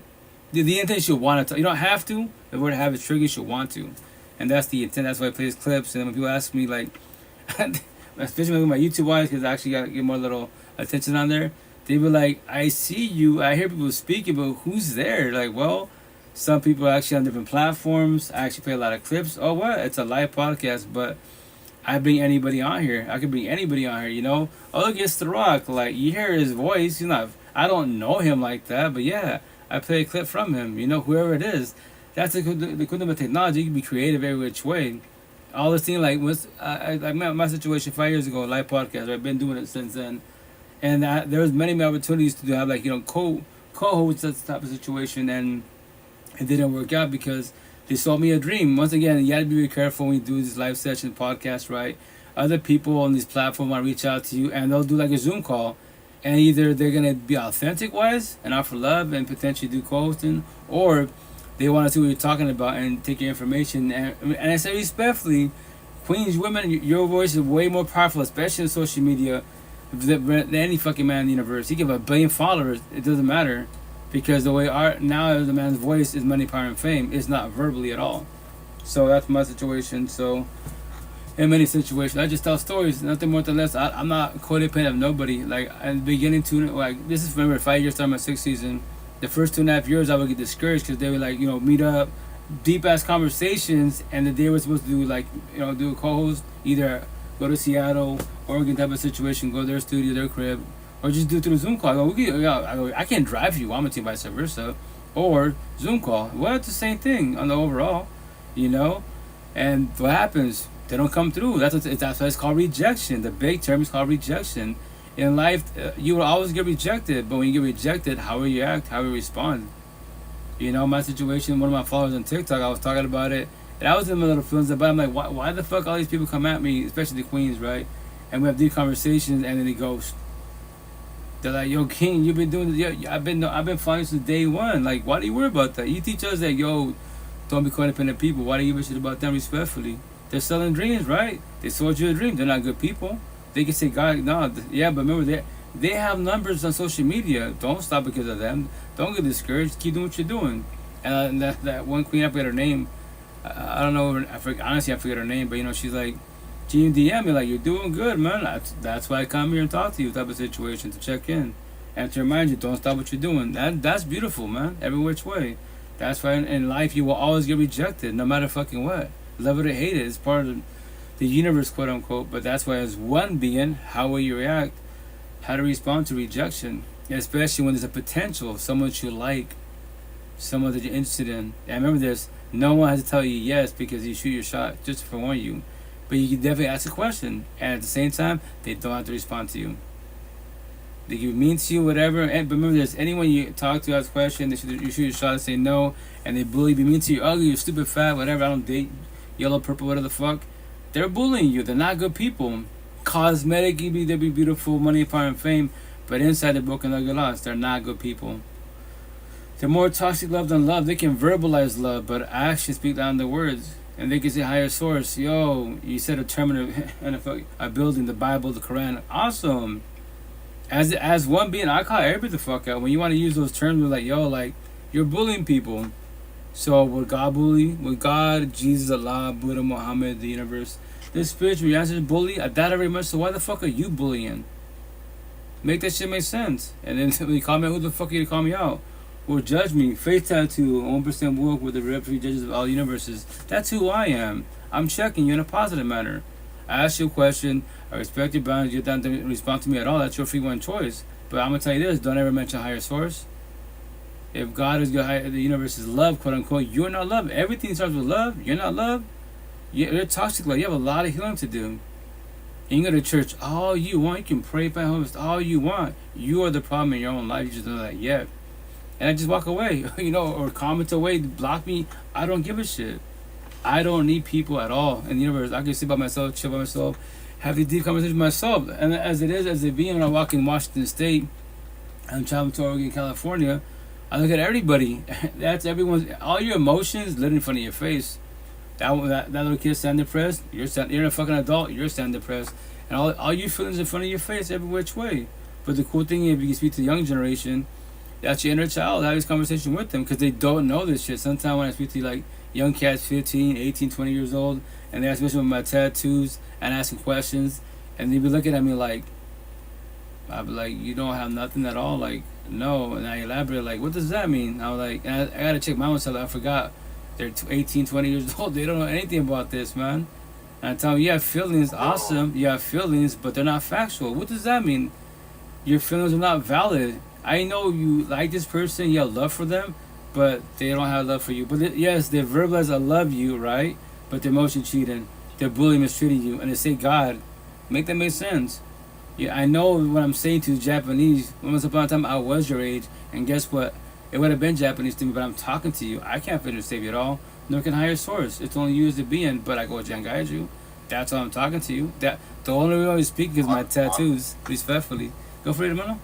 Bro, you see people that are like 18, 19, 20, 21. Fresh. They worry you, bro. Like, fresh. I've had some combos from people that are like 18, 19, 20, 21. Yeah. And this is a different subject. This was like about where they came from. She was Mexican. She was from Texas. Okay. Girl. Yeah. And I tried to tell her, yo, you know you're not like, Hispanic, right? You're technically a Chicana, like, from indigenous background, blah, blah, blah. And like, pretty much I was just trying to like give her a little bit of game of like where our history, where we really come from, how the white man's the one that put that label on us, Hispanic, Latino. Oh yeah. And like, she was telling me I should go back to school and learn in this. I was like, damn, like it gave me a little sample of how maybe not everybody, obviously if they have older parents, older siblings that teach you, put them up on game early, there is some youngsters that probably know what's up. But how close-minded she was, bro, and then she pulls out a little bit of money, and she flexes the money on me. I'm like, damn, that's where young people's heads are today, bro. They're just like copying rappers, copying shit they see online, like, they could care less about stuff like where they come from, and even what you're talking about, like when you get to talking on a deep level, they kind of just they reject what you gotta say, like right. They comprehend it, bro. Not yet. Like earlier, I was listening to this dude saying, some of you when you speak, you're over here cooking up steaks, you're giving people hella steaks, like A1 steak, ribeye and shit. And these people are barely fucking eating their fucking, what do you call it? That fucking shit you eat, similar. They're barely eating, right. Giving them steaks. Right. They can't comprehend. Right. Well, not yet. That's the problem right there. Yes, and that's why, as it being like when I say A, communication, when we preach about communication, B is comprehension. As one being, whatever whatever, I don't give a shit, E.T., Buddha, God, whatever, right? As one being, if you know what you're talking about, what are you doing? Communication, comprehension. But to phone you, nobody has to comprehend you. That's the part of pride and ego or narcissist traits. Like, can you control it? What do you mean? Like, you're telling them, cool, but they remember this. If you get irritated, but yes, they're about to fall in the face. They're about to get used and get destroyed because that was you, right? They don't know that. They don't comprehend that at all. But that's why what I do my one-on-ones, I forewarn them. I tell them a story, scenario. Here's a character just to let you know. Maybe other people get up on you because everybody has their own healing journey at their own pace. But you see that door right there? I preach about doors. My door is always open. See the cell phone? I'm always in your pocket 24/7, 365. Whenever you want to, we come back and have this conversation. And to phone you, it was not about being right. I was you. I was fucking Bambi. I saw the semi coming. I still crossed the fucking road, got hit. Yeah. Because no one taught me this shit. I learned the hard way, quote unquote, right? So I'm just trying to prevent it. And if you learn the hard way, let's talk about it. What was the red flag that you missed? What was the boundary that surpassed? What? If you don't want to, you don't have to do that. That's your own choice. But if you don't comprehend it, you're gonna keep doing the same shit over and over again. Especially if you're too empathetic. All you nice and natural, religious, spiritual, they're gonna use the fuck out of you. And what you can do, victim mentality. Why does everybody use me for my love kindness? And you be mad at God, higher source, because you're allowing it, not knowing. Because you don't know what boundaries are. You don't know how to say no. Reverse psychology. But I'm being mean. But they're being mean to you. That's how you match energy. I know it feels awkward and different. It feels like a sin. It's wrong. But it's not. You just don't know that yet. That's why I love to bully bullies. And that's the best part. I say all the time. These words, these conversations, these languages have no feelings at all. Zero. So how's all the universe and their feelings about things that have no feelings at all. So that's why if you can't pay it forward, that's everyone's gift. Pay it forward. But remember this. Nobody has to comprehend you. No, and as one being at the same time, can you control the energy? If you get frustrated with people, you can cut them off. Like, they take my energy. Okay, I get it. I get the concept. You tried. So why do you allow them to take my energy? What do you mean I allow it? Why do you keep staying there? Respectfully. You don't have to stay there. At this point, I'm grateful for the things that I know. I don't see it necessary, even though you should want to share with people or try to put as many people, teach them the knowledge you got. You should, but at the same time, it's like, go for it. I feel like sometimes it's okay to also just keep the knowledge to yourself and just be, if you want to, happy that you know. Be happy that you know, No, like, you can definitely do that. Definitely do that. Because you can't save the whole world. Nah, nobody, not even Jesus could. Respectfully, he was trying. Muhammad, Buddha, they were trying. But remember this, when I say everyone's on a journey, in the beginning, to the world, blue pillars, we're all entertainers, we're on a journey. And from there, wise, if you have real support teams, they're the ones that intrigue you. Like, why do you say that? Why do you believe that? And they don't have to comprehend. But the cool thing, they ask a question, I made a comment. You're sparking conversations. I love talking to people. My situation, anyone in the healing journey, I'll rock with you to the fullest. But respect, I say this, like, I don't care anything about anything man-made for the most part. Race and politics, like, when I was a blue pillar, I used to care about that to the world, but that has nothing to do with my feelings. Know your feelings. You can be very educated, awesome, right? But you still sound depressed. But you just tell me about God, but how you sound depressed? That's what I'm gonna ask you. What?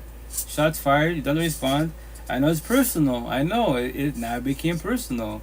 So why do you focus all your energy on man-made things But after that conversation, and when you go home, are you happy to go home or are you trying to go home?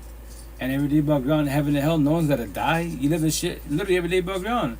How's both your four walls? Your mental home and your physical home. Before you go into the matrix, your jobs, money, I don't give a fuck what you're doing. Pushing weight, I don't give a shit what you're doing. Every day above ground, you have one more day to live. So what are you choosing? What are you doing? Is your home, your mental home, heaven and hell? Is your physical home, heaven and hell? And you just woke up. That's the type of time. No one's gotta die. And no one really says this shit. What? That's as one being, I'm always trying to dissect the universe, make it more simpler, like more black and white, a little bit of gray. But like, what? You don't gotta, you're in a toxic relationship. Fucking, that's your hell on earth. I'm not in one. I'm single and chilling. Let's say I'm in a healthy relationship. Well, that's my heaven. We're heaven to each other. That's beautiful. I don't miss toxicity. That's why I'm so single. You have the potential I'm talking to, which is beautiful.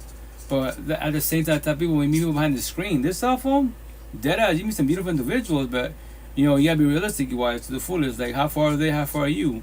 If kids are involved on both sides, are you both doing co-parenting? You gotta ask the deep ass questions before you get involved with somebody, not just based off just looks, cute couple, and that's it. But let's say there's no co-parenting, or let's say keep it simple, no kids, but the fucking ex is still stalking them, and they haven't let them go, and you want to get involved with that. I pray for you when I go my day in my life. Potentially you still sabotage your life, because remember this, the new potential partner, they could be a beautiful individual, loving person, God, whatever, believing, right? But the ex is still stalking them. Because the ex hasn't let go. They don't know how to let go. It's really bitter. So they don't want to see their ex happy. So obviously that bothers you and the new partner. So why would you want to put yourself in a bad situation like that?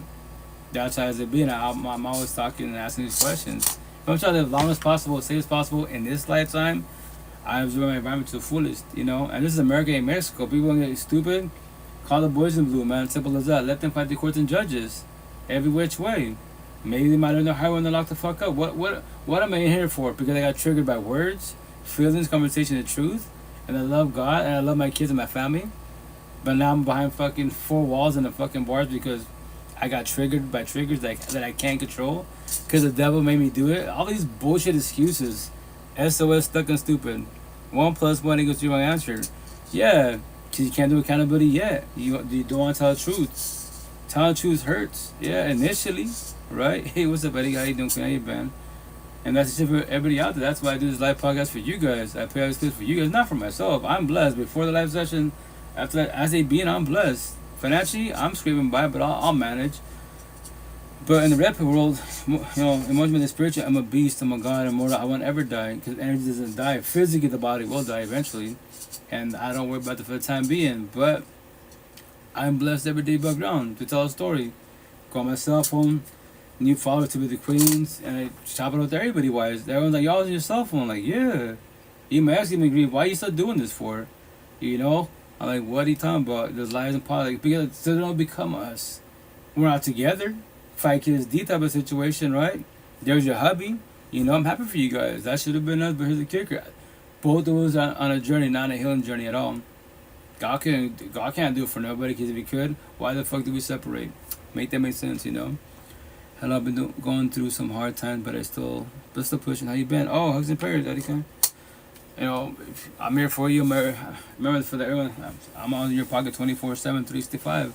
I respect your boundaries. You don't have to reach out, but that's the cool thing about social media, And it'd be nice to have like physical beings locally, but sometimes physically there's no one there, or let's say everyone's traumatized and they might start the healing journey or still stuck on a journey. Stalemate. No one knows. I got you. Cool. Spirituality talk. I got you. Energy and presence. But if no one's involving, I just call that a stalemate support team. What? That don't version myself. My people like, yeah, I got you. But we're all fucking bitch about our partners. And we go to church, pray to God. But no one's involving. Yeah, buddy. No one's involved that way. Respectfully. But let me play this clip really fast. I think that a conversation over coffee can carry more weight than speaking on a stage full of thousands. Mm-hmm. There's conversations that I have with people at a coffee shop that I'm like, Oh my gosh. And so I think that it's so important not to negate or not to forget the one. When a lot of times, so many of us, especially this young generation, wants the platform, wants the spotlight, wants to be seen, wants to be known. But really, truly, eternal impact looks different. It does. And God has called us. Sometimes it's just to the one. It's those coffee conversations. It's the conversations at Starbucks or the conversations at Banana Republic, yes, of all places. And God will call you to reach those people because He knows that only you can reach them. That's right.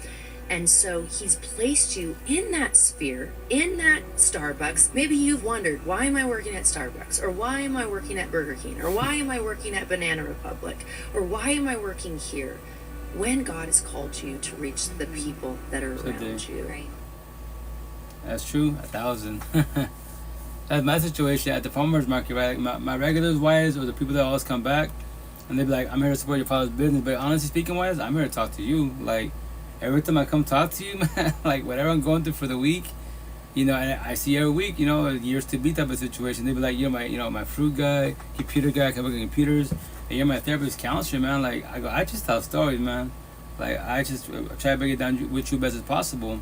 And after that, you go your way and I go my way type of situation. But it's not even no competition. But I'm blessed as a being. But all you're talking about, I've been there, done that. I don't miss that at all. And I just pay it forward. That's all I do.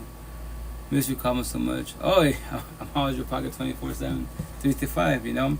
And that's going to my conversation. That's how you get to know people. And remember, the eyes is the doors to the soul every which way. That's a lot of people, like when you lock eyes. Like my overage myself, you get nervous and shit because they're trying to look at you, try to study type of situation.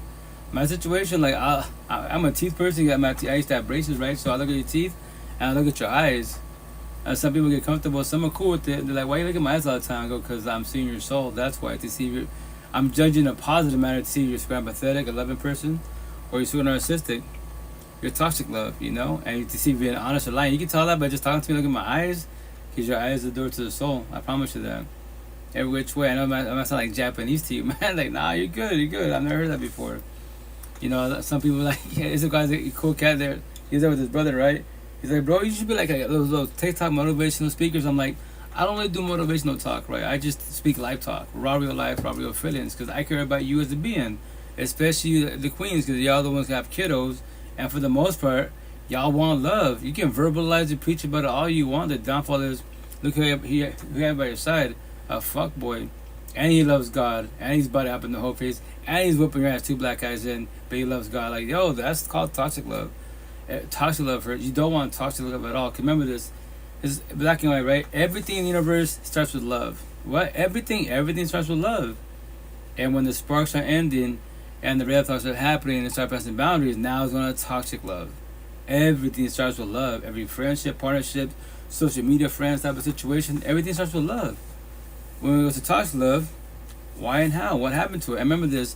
No one's guaranteed forever. Like the last potential to be last year. You know, she taught me that shit. And now you're my girlfriend.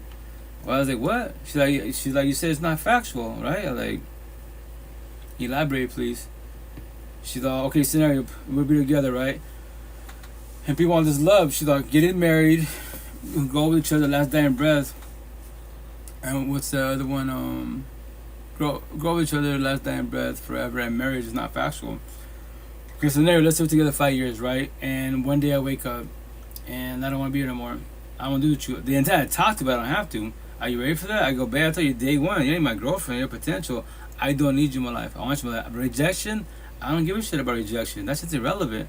A zillion queens in all universe, and you ain't my girlfriend, potential. Why was just about you one? Make that make sense. And I asked her, so would you be ready for that? She's like, I don't know. There it is. Remember that. That's why it's actually it's on my back. It says, everyone come to your life as a blessing. When leave with us a lesson, be it positive or negative.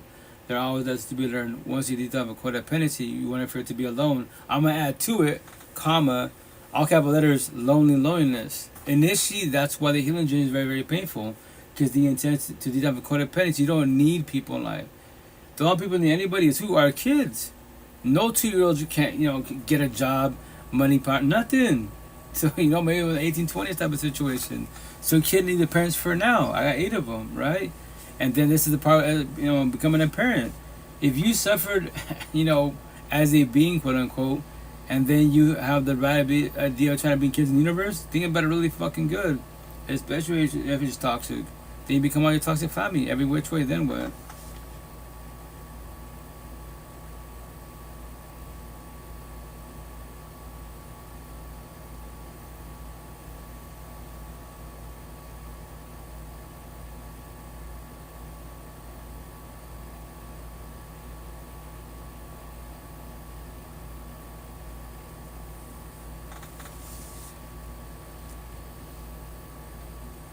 But as far as back to that clip was, that's my situation. That's what I love. Yeah, in Seattle, it's all about coffee. In Seattle, if I was living there, I just want to do DoorDash coffee dates. You want to have coffee? Cool. You're busy while I'm doing DoorDash, but I can pause it. Oh, really? I can pause it.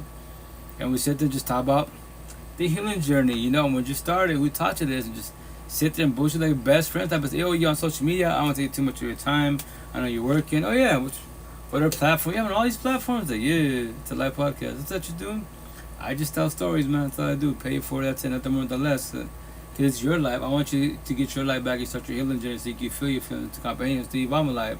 I can't do for you, God or Jesus. Higher source, they'd be like, that's probably trigger some of them. Like, what do you mean? He could do it for me. Like, well, respect me. That was factual. You've been praying on it, right? Why are we talking to each other? Why did you just tell me about your breakup, divorce? You're still there. You're still being a fuckboy and shit. And the worst part, he's a zombie addict and addiction. And he's around you and your kids. But God can do it for you. So why hasn't he done it for you? Respect for you. But I preach about doors. The door is right there. What? The door is right there. You can leave whenever you want to. I know it's going to hurt. The family's going to fall apart. But remember this. It's been over a long time ago. If you want to traumatize your kids more than they're traumatized, then stay there. Pray by manifest all my tattoos. The higher source will do it for him. I doubt it very much. Because that was factual. Why is he still doing what he's doing? Respectfully, you know?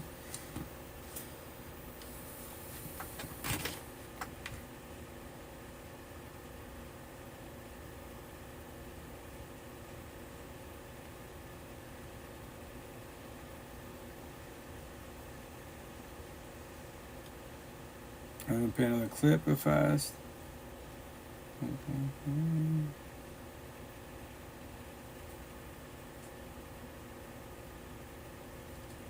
Oh, this is Poetry Talk.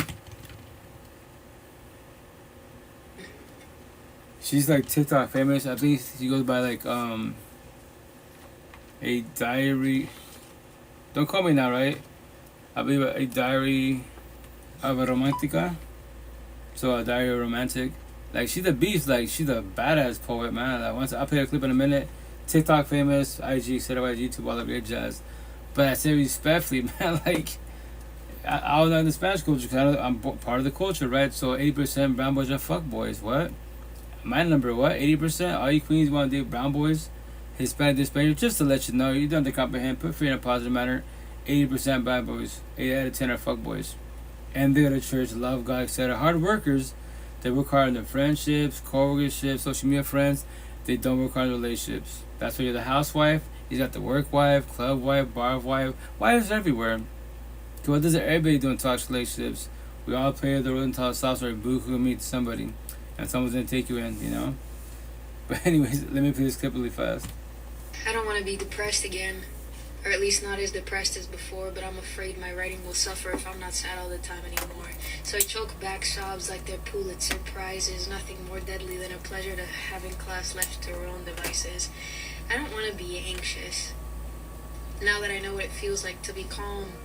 So I'm staring at the tattoo that was just removed from my palm that said scared, that held its counterpart beware, that held me until I was neither here nor had the desire to be there, but I'm there now. In the future, I'm healed. The scent of orange hits my nose as I watch it be peeled. And they hand me not a wedge, but the fruit. It's whole. So I stand up and reach for a freshly clean bowl and start separating it instinctively. What is happiness if not shared? What is love if not a meal home cooked, carefully prepared? No nuts for they're allergic, no seafood to see. I used to tell people I was vegan just so that they had an excuse to get rid of me. Just like I used to say I'm anxious, I'm a perfectionist whose output was max. My motivation filled through the pages of books placed in endless stacks. I don't want to be depressed again. so I avoid the people I met before. I say it's not personal, but I didn't like who I was before anymore. At first, it was at parties, then when I was on dates, then I stayed behind on sidewalks just to see if anyone waits. 5, 4. I'm counting down until I see how many seconds exactly it takes until they turn back for me. But it's not that they don't. It's that I see my shadow go, it's sprinting ahead of them. But it's not somebody I know. It's the finger that pushes a blister, the mockery after a test, the tired feeling that comes from getting too much rest, the thought that keeps spiraling to a thought I should have let go until it makes me too dizzy. Who am I? I don't even know. But I don't want to be depressed anymore, or anxious, or afraid, and if that means I lose my talent, maybe it wasn't a talent that should have stayed. I want forgiveness and empathy and grace that I've been dying to show. And as the shadow runs away, I take it as an opportunity for myself to get to know. Deep shit. Badass poet. I love poetry. Once again, poets are beasts, musicians are beasts. And I say respect because of breakups. Many, for sure, they have traumas and hammers and bullshit, but the worst thing that gets them going on the overall for everybody is what? Breakups, divorces and shit, situations, people getting ghosted, people say dreams, and they're beasts with the words, they articulate the words, badass, beautiful music. I say respect my trigger people on like my Spotify when I'm working out, my Spotify, my podcast, and I'm driving sometimes. I love to hear breakup music, depression music, suicide music. To me, is fucking heaven to my ears, man.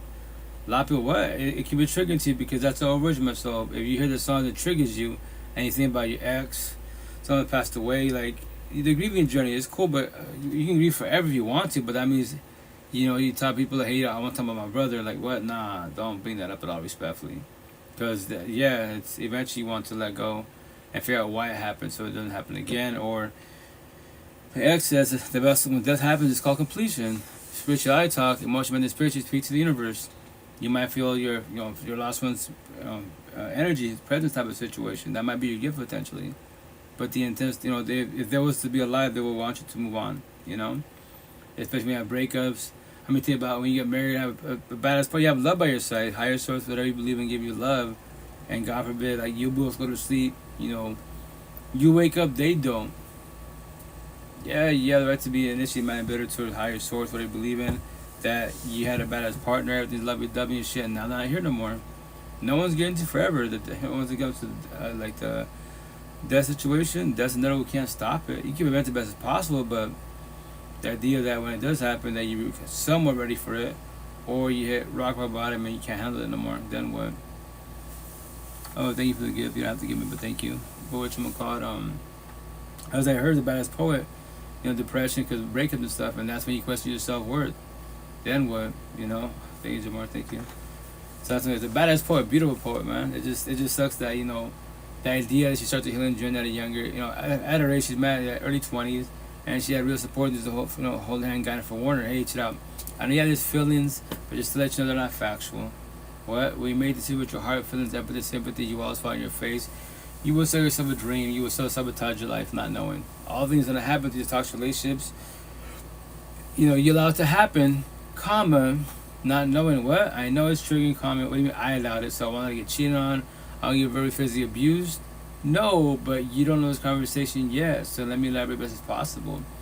Or if you want to be a blue pill, which is your free one choice, stay on your journey, then get destroyed.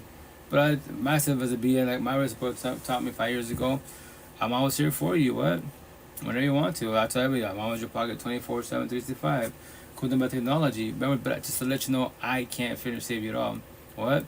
I got 8 kids. I can't finish and save my kids. Physically, yes, I could. If I have the money, financially, yes, I could. If they're stuck in toxic relationships, especially a trauma bond, emotionally, spiritually, no, I can't. Not even higher source. What God can do for me.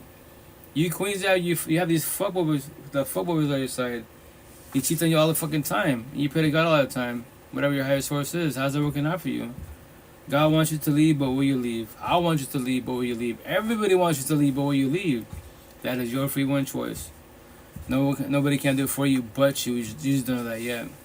Because every day background, everybody has what? Exact same 2 gifts. Before all your other gifts, Anunnaki, starseeds, astrology, whatever you believe in, whatever gifts you want to talk about, awesome. But just to let you know, everyone has the exact same 2 gifts, free will and choice. I've been talking to you guys, right? Tonight, I'm a positive person, Mr. Positive, all good shit, love God, the universe, etc. Tomorrow, I wake up, fuck the universe, fuck everybody, I'm a fuck boy. The next day, I love the universe because I'm going through my feelings and shit. Yeah, my emotions. But that's why feelings aren't factual. That's why your mind is strong titanium or it's weak with a piece of paper. Relations can make you, break you, definitely destroy you. That's why you gotta be very, very careful who you get involved with, who you exchange energy with. And as one being, can you control and protect your energy? If not, you have a lot of healing to do. And, you know, that's the bad part of a situation. You just don't know that yet. But the cool thing, if you talk about it, you verbalize it, it'll benefit you in life. If you want to evolve, nobody has to evolve, once again.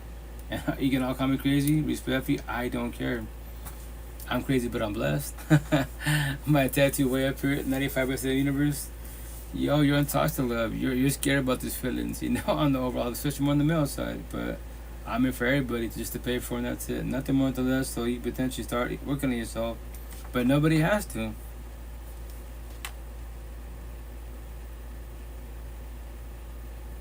A second, guys, please.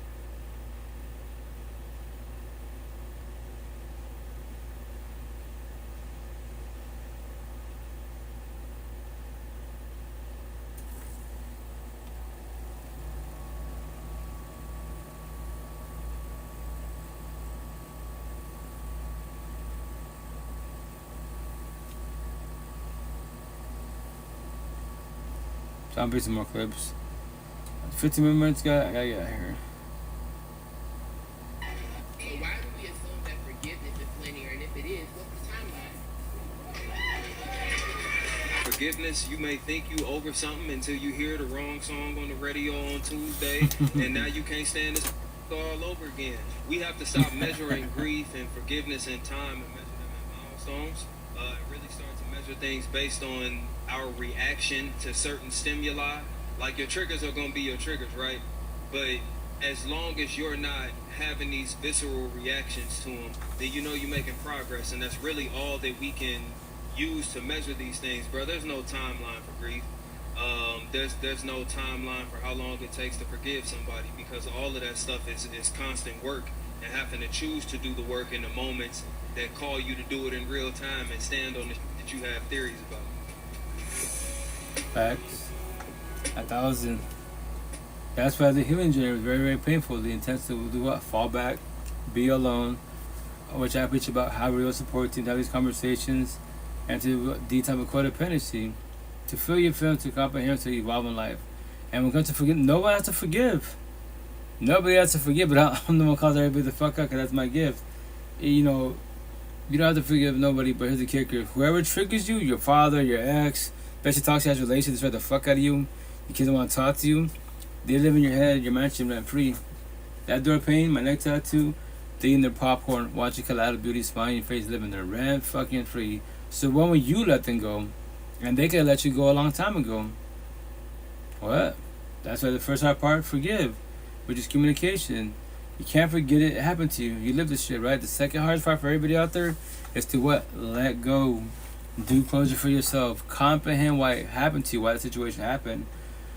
And to do comprehension. Because now you observe all the red flags, you know, and boundaries of the past of your exes, your past pain, toxic love, trauma, child trauma. So when you see it and observe it with next potential to be, or friendships, whatever, you realize them. Just for one, you can realize boundaries, but no one has to respect your boundaries. What? No one has to respect them. That is their free will choice. If they don't, what are you choosing? What are you doing? Excuse me, sit there and entertain, or choose yourself and walk away. We're taught that being selfish, it's wrong, it's a sin, the fuck it is. If you don't got you, then who got you? Beings, you know, higher source, emotionally, spiritually, he's always by your side. Physically, anyone can leave whenever they want to, for whatever apparent reason. Nobody has to talk to you.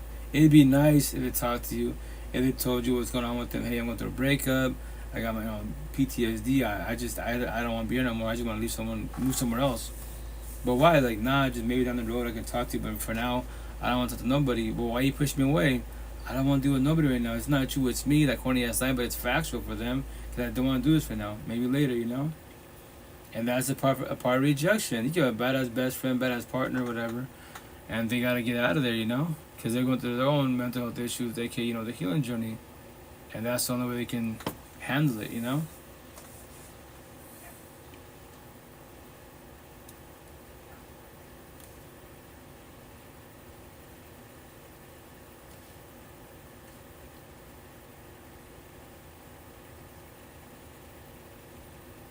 Oh, this is my boy, Johnny Chang. Like me, the way I preach about and teach about life, like raw real life, raw real feelings, these toxic love, broken, coded relationships. The kids are involved, co-parenting. I'm assuming for your kids, and then the healing journey, the awakening journey, the awakened journey, the last harder one, the woke journey.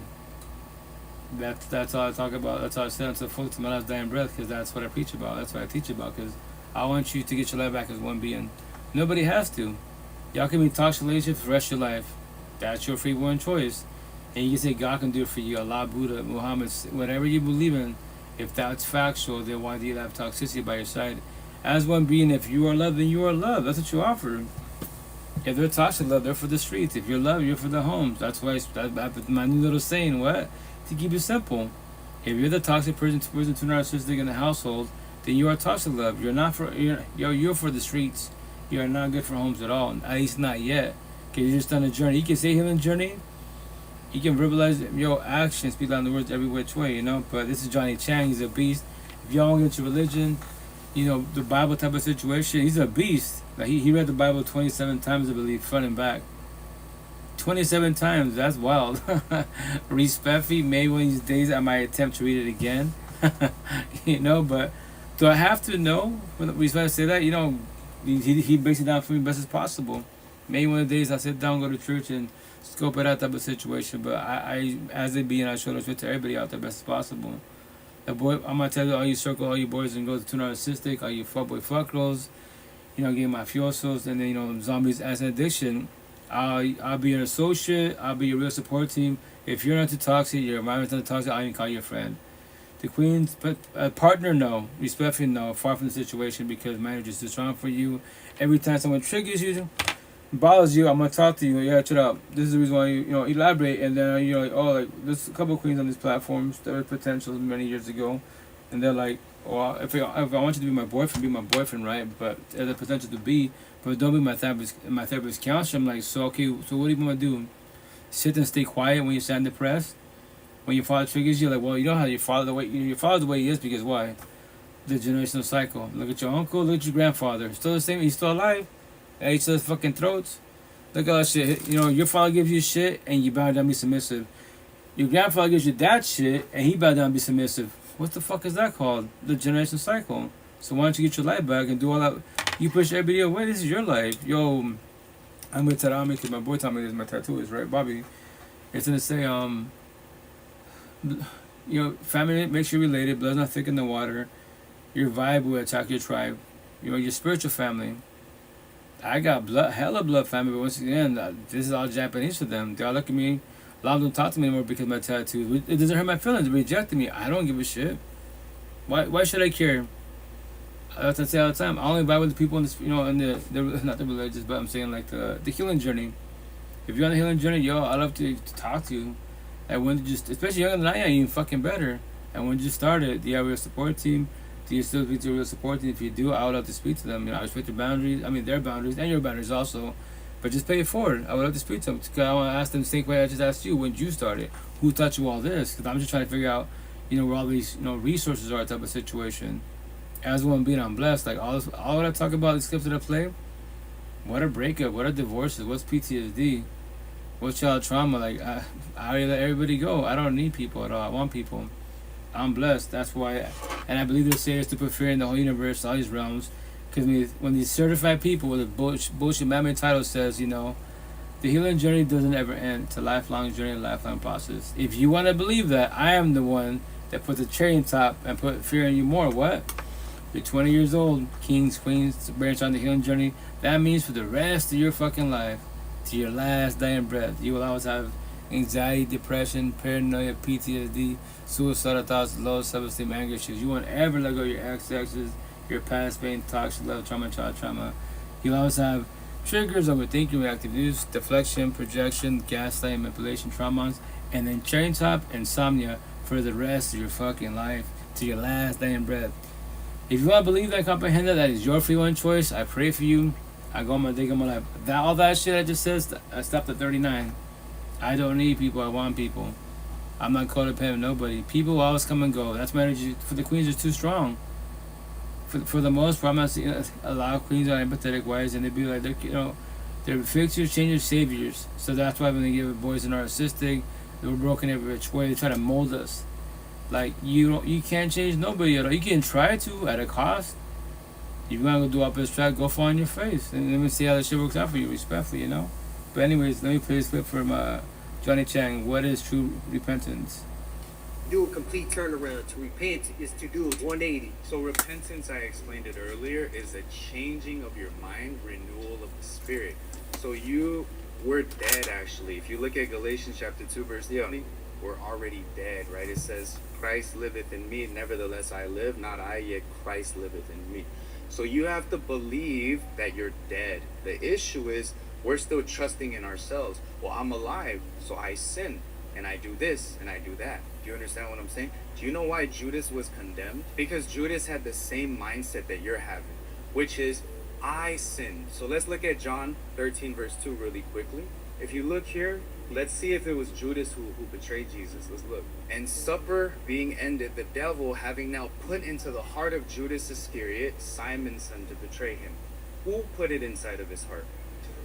And then if you look at verse 27, it says, and after the sop, the bread, Satan entered into him. You see that? Then said Jesus unto him, that thou doest, do quickly.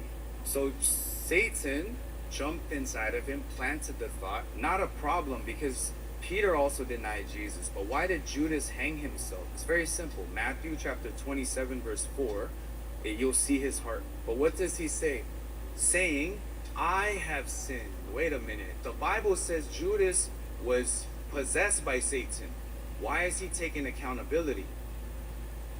Deep shit. That's religious talk once again. Like, have a little tattoo, a little devil talking in my ear, a little angel. Angel for God, whatever your God, Jesus, Allah, Buddha, Muhammad, the universe, the spiritual, your ancestors. The little devil for the devil, Satan, Lucifer. Every day above ground, they both talk to me and talk to every being in the universe. Whatever you believe in, whatever, you can be atheist, cool. Positive, negative, conscious, subconscious, right, wrong, continuity, discontinuity, love, hate, whatever term you want to use, tied on my body, basic black and white fucking words. So, but that's why I'm going to tie my neck this Friday. It's going to say, every day above ground, we all have free one choice. What are you choosing? What are you doing? To be empathetic, that nice and natural. To be narcissistic, the bad but back row, fuck boy, fuck roll. AP method choice. Where you are not changing, you're choosing. Then you tie them back in my neck. What? And eventually make sure to hoodies. So that's what I say all the time. Which triggers a lot of people in the religious spiritual universe. That God, Jesus, Allah, Buddha, Muhammad, the universe, the spiritual universe, your ancestors can't face or save you at all. And when you tell me that many higher source is not powerful, he is powerful. He gave everybody the exact same fucking two gifts. Free will and choice. I'm going to tap my neck this Friday. It's going to say, this side, the first letter is capitalized, right? And the rest small letters. It's going to say, God wants you to change. On this side, all capital letters, but will you change? Scenario like, Jesus wants you to stop being sad. All capital letters, but will you stop being sad? The bottom one, the last one, is going to say, your ancestors want you to stop being zombies, addicts, and addiction, but will you stop being a zombie, addicts, and addiction? I just called you out, right? Higher source can't do it. And you said that they're not powerful. I just proved to you he can. And back to my neck. It's all in sequence. I'll point it at me. What? There it is. Follow sequence. And there it is. There's the answer. That's why am I talking to you? Why did I say what I just said? You say I'm going to help for that. If God knows all, he knows what I'm talking about. And I just pay it forward every which way. I want to be in a toxic relationship. If it becomes toxic, I know the door's right there. I can talk to as an adult or walk away. That's my free will choice. Nobody has to stay. At all. In your life, no one has to stay. They can stay there for today, but they can leave whenever they want to for whatever apparent reason. That is their free one choice. That's how I'm telling my bag is to say, It's gonna say, fear in a positive manner, as if for warning. Did you know anyone could leave, anyone could cheat, anyone can ghost, anyone can break up with you, anyone can divorce you, whenever they want to. That is their free one choice. When they do, and which they shall, how react, how respond, or even if you're scared of that. That's the shit for everybody out there. No one's gotta stay. Hey, I don't know why I find him cute. I guess I'm just a. Hey, you can find me cute, but I'm just a side person. Telling you, remember this: we're side people. Nobody exists at all. You can like anybody you want behind the screen. We're side people. We're nobodies. We don't exist. Worry about somebody's physical beings around you. You know, if you think someone's cute locally wise, well, you shoot your shot. And if you do shoot your shot, can you handle rejection? Are you ready for a no? Or I'm married? Or whatever they want to say. But that's why, repent to something true as the being. As the being. No one's perfect, have flaws, but that's why you have free one choice. And you can blame the devil, like watch Lucifer the series. I love that saying this. Lucifer, like he says, everyone blames me for them fucking up type of situation. I'm not God. I can't be at every place at the same time, simultaneously wise. He can. I can't. I can be there at certain spots, yeah. And it's the type of people like, if you want to point the finger at everybody in the mother for your mistakes, do that. That is your free one choice. But I'll call you out. You're doing what? SOS, stuck and stupid. 1 + 1 = 3 answered. You're pointing the finger at the mother but yourself. When we do accountability, but nobody has to.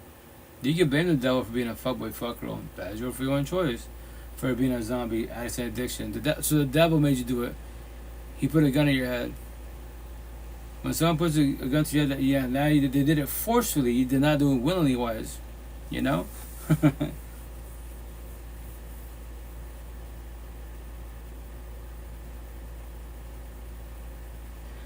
feel like it's a double slap to the face, right? Because you've been wrong. I forgave you, so that's already me extending that grace to you. And then you wronged me again. Right? I believe because sometimes the person that's been transgressed against don't come with the tangible plan of what you want this other person to do. What I mean is, you say fix this, but you don't give the steps. You don't have the new boundaries. Well, just like you came up with the steps on how to fix it. Come up with the steps on how to fix it. That's fair, Ace, because you don't know how you want your trust gained back. Walk around in New York and give me a cheesecake. Oh, God. So that already just proved to you that he don't know what to do with your heart. You say, Hunt, take it again and figure it out. Hear me out. You're asking the person that's actively hurting you, that actively did you wrong, to now be the person to heal and fix you without you giving some type of instruction. And if you feel like you're too good to give instruction, then you might not need to be in that relationship. I don't think it's too good. I think you don't necessarily know where to start. I'm saying that's my point exactly. You don't know, so how you expect this to know? And then this is why people get into these cycles. And that's the podcast from tonight's conversation. They're talking about cheating. Like when the wife tells the girlfriend, says, hey, like, don't do it again. And he does it again. And he's like, Ace is all like, well, you give instructions, like, ask the fucking AI. I'll do it right now to prove a point. That's like, I tell my kids in our young generation, like, you are born with a cell phone in your hand. By the time you have kids, your friends have kids, you have fucking R2D2, aka AI, a little robot by your side. And when you're sent depressed or you get cheated on, and they be like, I can tell you why you got cheated on, why they did what they did. No, I don't want to hear that right now. Put some reels, put some YouTube, put some funny shit, whatever the fuck. Yeah, distract yourself. And the AI verbally told you, hey, I can relate, I can respond best as possible, and elaborate best as possible. But no. Yes, 'cause I know it's personal, and your feelings you want to hear right now. So, anyways, I'll do it right now. And once again, X, rest in peace, XXX, Chelsea on for your Kara's legacy. I pay it forward. He's a beast, every which way. Let me see.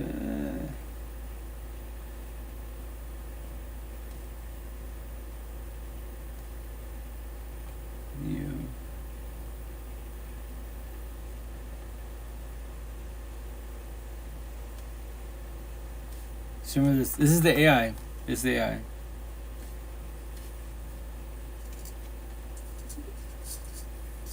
What's up, X? How you doing?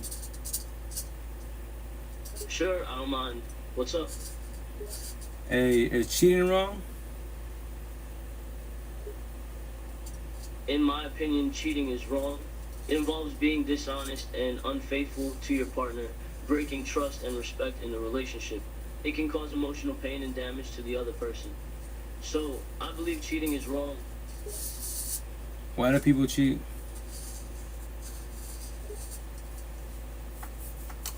There are many reasons why people cheat. Some examples include lack of satisfaction in a relationship, desire for novelty or excitement, seeking validation from someone else, feeling emotionally detached from a partner, wanting to experience a thrill, desire for attention or affection, insecure attachment styles.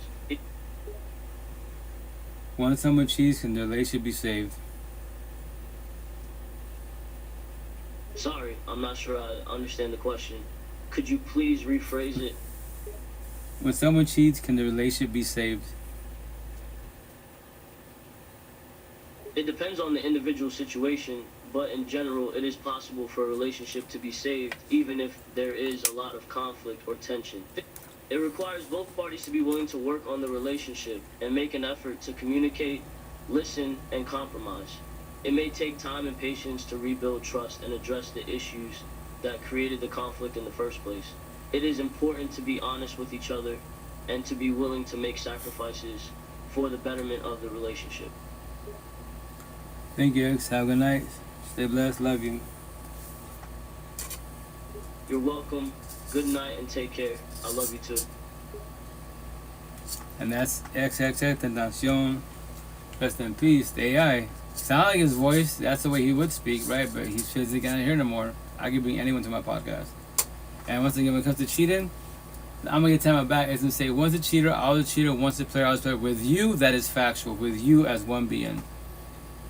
You can say, go to church, pray in God's hands, do retreats, counseling, all that bullshit. If you wanna give him a chance, Queens, go find your face.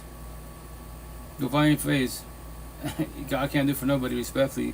Because if you're not doing it, God's not doing it, then why is he doing it? Why do you allow him to keep doing it? Make that shit make sense. Respectfully. And that's what triggers a lot. That's why a lot of people, once again, empathetic queens, you're too codependent religion, spirituality, which nothing's wrong with that as one being, if that person that you have by your side fucking matches your energy, but they don't. They take your energy.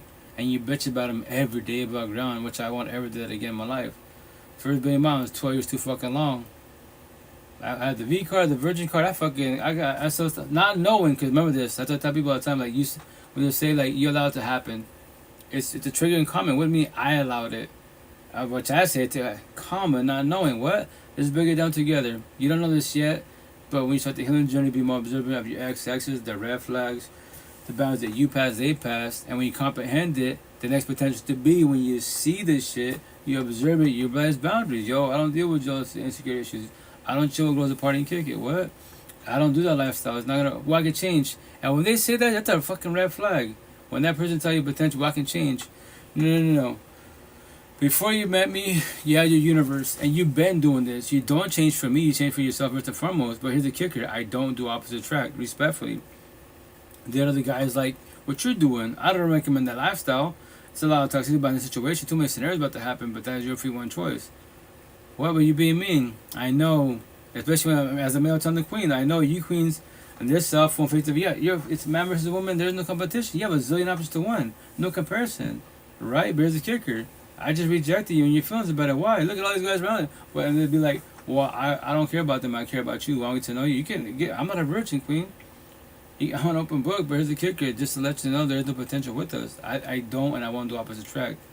Anybody change for anybody, that's called people pleasing. That's when your queens tells your man, your boyfriend, hey, us men, quote unquote, we do change for you, but for how long? A day, a week, a month? And what happens to us? We go back to our old ways, and then you give a shit about it. Baby, you're doing so good. Why'd you go back to your old ways? What do we tell you? I don't know. I'm talking to myself. I'm trying to figure out, like, damn, I was doing good. Why the fuck am I fucking up again? I'm going to back to my old ways. What's the answer? Because I was people pleasing. I changed for you. That's called people pleasing. I didn't change for myself. That's what it's all about wording. The potential to be scenario. Let's have a girlfriend, which I don't. And let's say in the beginning I told you I don't deal with girls that are jealous and insecure at all. Just to let you know. Like I speak to them before Queen I met you. I've been doing this for 5 years. The live podcast, many one-on-ones, many queens, thousands of them. They come and go. It's a broken record. I love this conversation because they're my inner child. I was them, right? So that bothers you, and they keep like, oh no, I met you. I know what you do. I saw your podcast, saw your live session. What you do is beautiful, and they can verbalize that, right? And then when like my last girlfriend, she'd be like, okay, I know you verbalize, you talked about it, but yeah, you're always on your phone. I'll make time for it, but it's everyday life.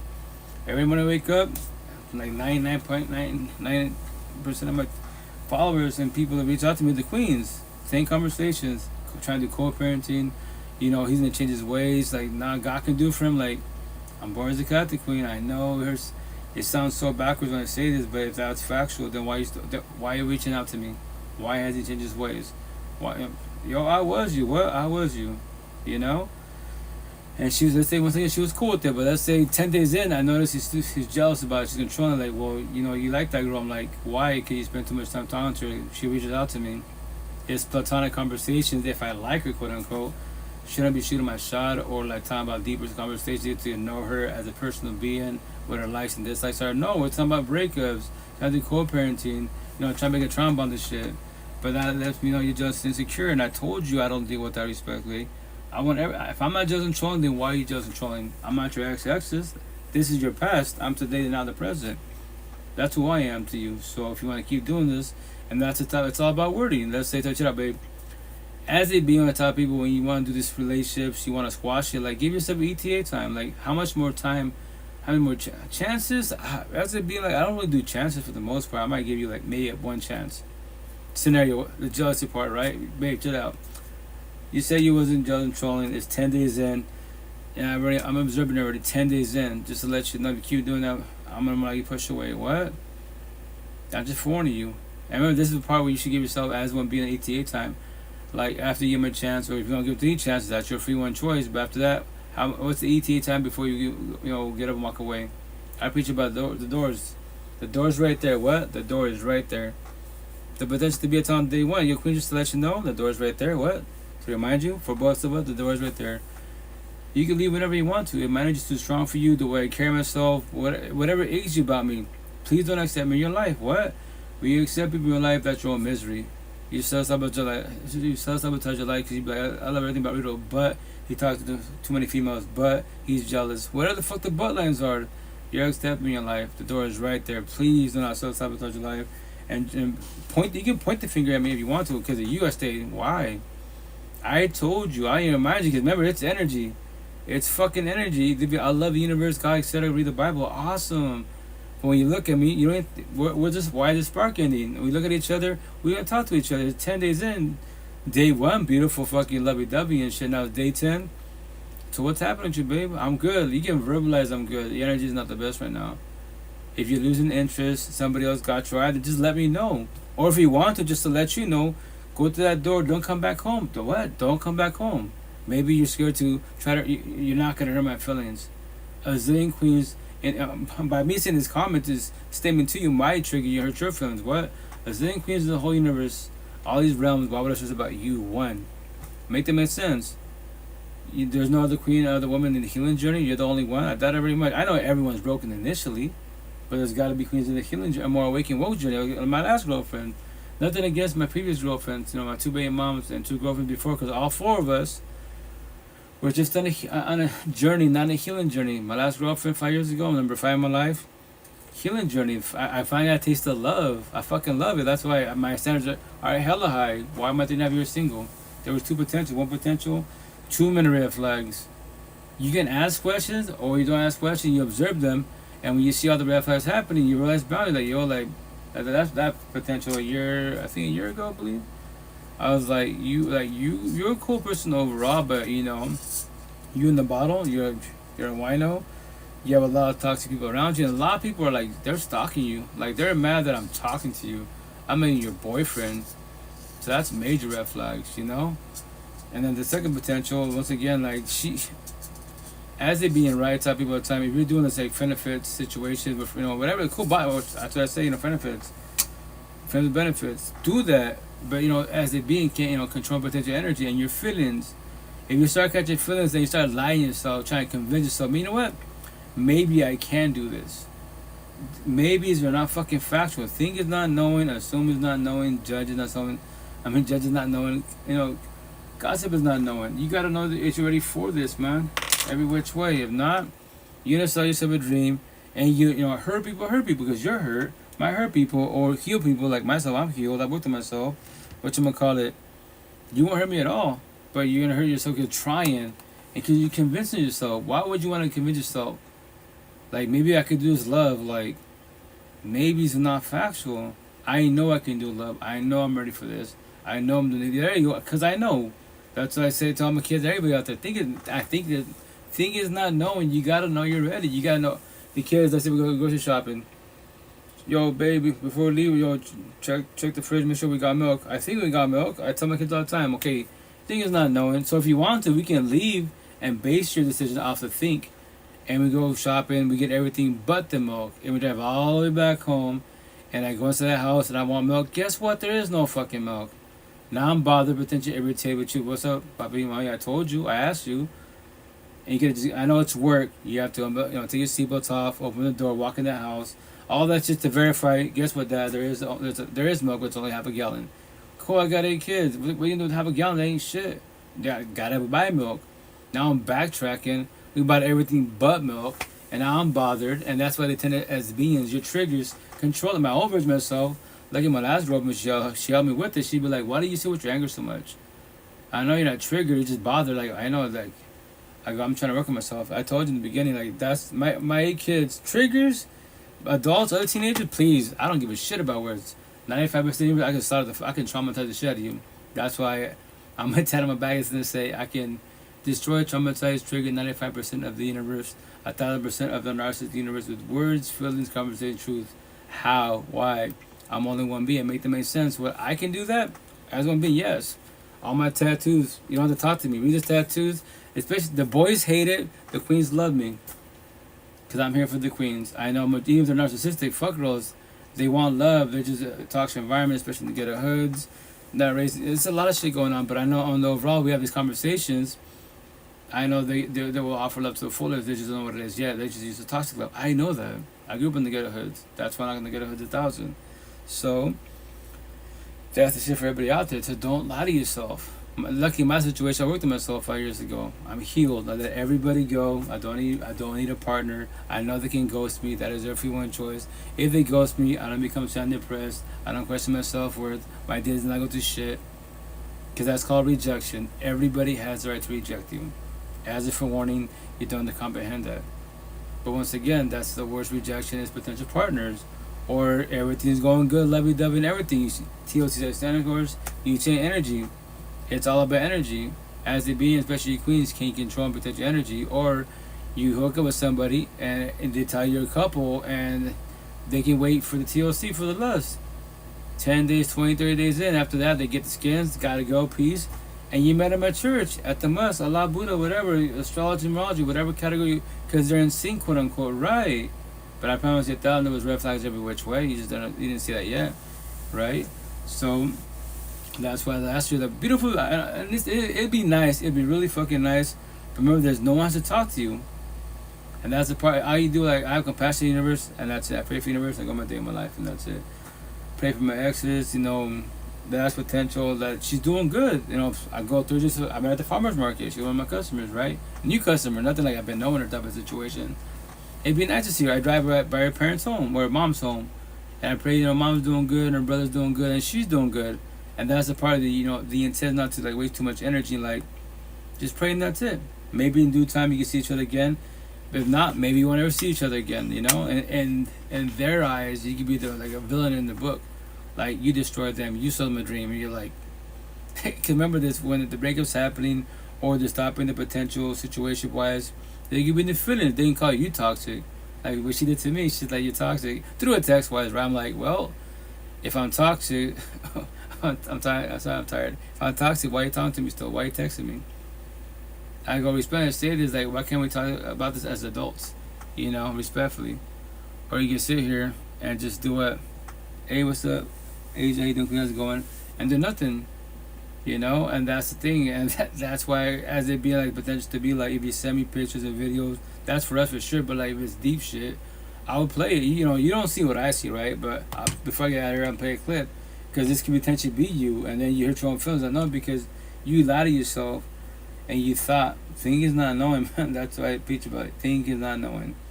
Because if you do this, you can hurt the potential to be, or you hurt your own self. And then I carry the fuck out. That's my gift. That's what everyone has their own gifts, right? You're all unique with spirituality, numerology, crystal astrology. Yes, I've heard it all. Trust me. 5 years, a lot of queens. I've heard many stories, which is beautiful. From the 4D to the 10D, 20 matrix, communication. You know, it's very, very intriguing. I don't comprehend it at all. It's not my realm. A lot of queens, like my ex, you're higher than 3D. Like, you know, everyone's 2D initially. We're blue pillars on a journey. 3D to 10D, 20 matrix. Now you're doing the healing journey. I'm a tattoos, you know, red pill, blue pill, right? So now you're trying to evolve in life. But I go, it's very, very intriguing. But once again, like I tell the queens, they be like the live podcast, right, in the streets. What's your sign? I go, queen, just to let you know before I tell you my sign. Astrology talk. If that's your gift, it's for you. Please don't be codependent of your gift because I don't speak astrology at all. I can tell you I'm an Aquarius, right? And that's it. You can tell me the whole story chart like Max did. That's her universe, right? And she's like, oh, you can be in sync. I'm just like, okay, babe, sure. Whatever you're saying. What? Like, I don't comprehend what you're telling me right now, respectfully. But yes, I verbalized in Aquarius as a little kid. My homegirls, they told, oh, you're an Aquarius, it's your birthday, and they're speaking your tongue. What he's trying to say is a lot of you in the astrology world are very robotic. Because you know, which I'm happy for your gift, but I'm just forewarning you, you know, don't be codependent of it because I can act nice. That's what I tell the queens in this live podcast, right? And instead of my one-on-ones, I'm going to tell you a sign. I sent this queen. The idea that you comprehend is if not, I pray for you because I can destroy the shit out of you, and that's my free one choice.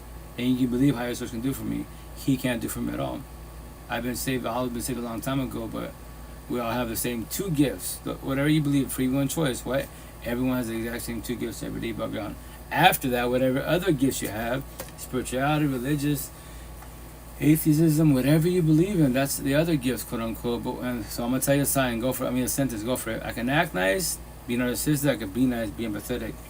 Do you know what I just told you? What's that? 9 times out of 10. What's that? Queen, I pray for you. If I try and bond you, see my tattoos, I become your slave master. I say, fuck your feelings, and you become your slave. What does that mean?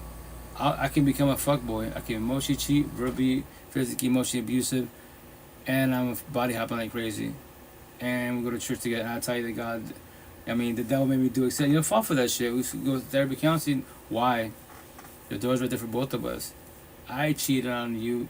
Scenario, you won't cheat on me, so why do you keep giving me chances? If there's the best friend, I told her, I can verbalize, babe, I'm gonna smash you, your best friend, and your cousin, and we're still going to church on Sunday, and we will go to church on Sunday, because you believe that if I pray, do confess, the devil come out of me.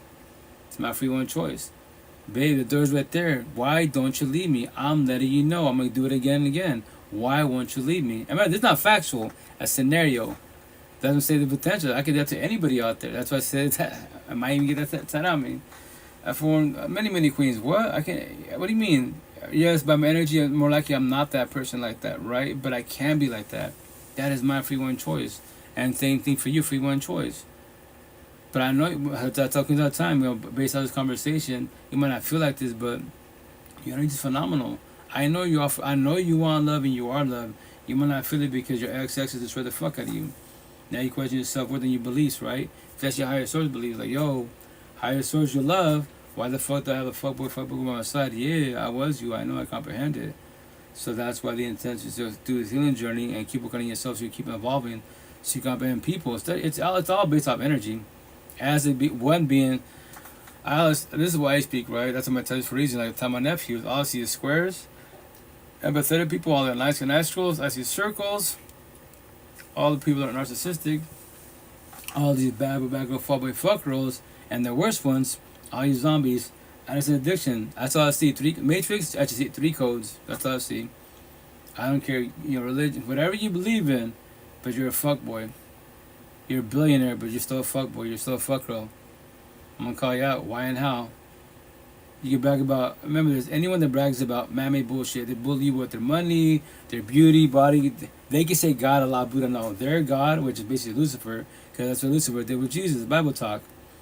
What did Jesus do? I mean, what did Lucifer offer Jesus? Mammy bullshit. If you bow down to me, be submissive, quote unquote, I'll give you all the money, power, and fame, whatever you want. And when Jesus said, yo, I got my Father, I'm blessed, thank you. And then Lucifer came to us humans that were fucking up to this day. Especially the boys, right? So that's the shit for everybody out there. We all have free one choice. That's why the queens love me, the boys hate me. I don't give a shit. I'm just telling stories to pay it forward. So potentially don't become me and many of us. In this lifetime, I stopped becoming the whole universe at 39. I broke the generation cycle. I stopped becoming all my toxic family at 39. 18 at heart, I'm 44 now. The last 5 years of my life, we Spanish say this, the best years of my life. Best years. I won't ever go to toxicity at all, you know? And I say respect to the fullest. But anyways, let me play this clip of this before I get out of here, because I'm like past my own boundaries. The intent I'll do no more than 2 hours. I'll do 5 minutes and that's it, which is 2.5 hours. But and remember, this clip here it's a forewarning for everybody out there. Like, especially, you know, the queens, some kings too. But you gotta just like, don't lie to yourself. Do not force yourself upon relationships, especially when you're not ready. If you were doing benefits, situationships, we're friends, 2500. See, you're not ready for love. You can verbalize it all the fuck you can write. You can put social media, God, love. I don't give a shit what you put. Stop lying to yourself. Stop, which I say, stop selling dreams. What? Stop selling dreams to the fullest, right? But anyway, so the potential, she once again, this is the clip. And remember, her intent, and me not knowing, right? Not knowing until she sent me this clip. And, you know, this is a forewarning, right? It's a 50-50 shot, a leap of faith. When someone tells you something like off the rip, day one, hey, like, when she told me, hey, day one, like when she want to get to know me type of situation, she's like, you know, just to let you know, like, don't ghost me. Like, what? I go, ghosting's for boys and girls. Men and women, the healing journey, we don't ghost. The intent we talk about as adult, but just to let you know, we don't have to. But just to let you know, I don't ghost.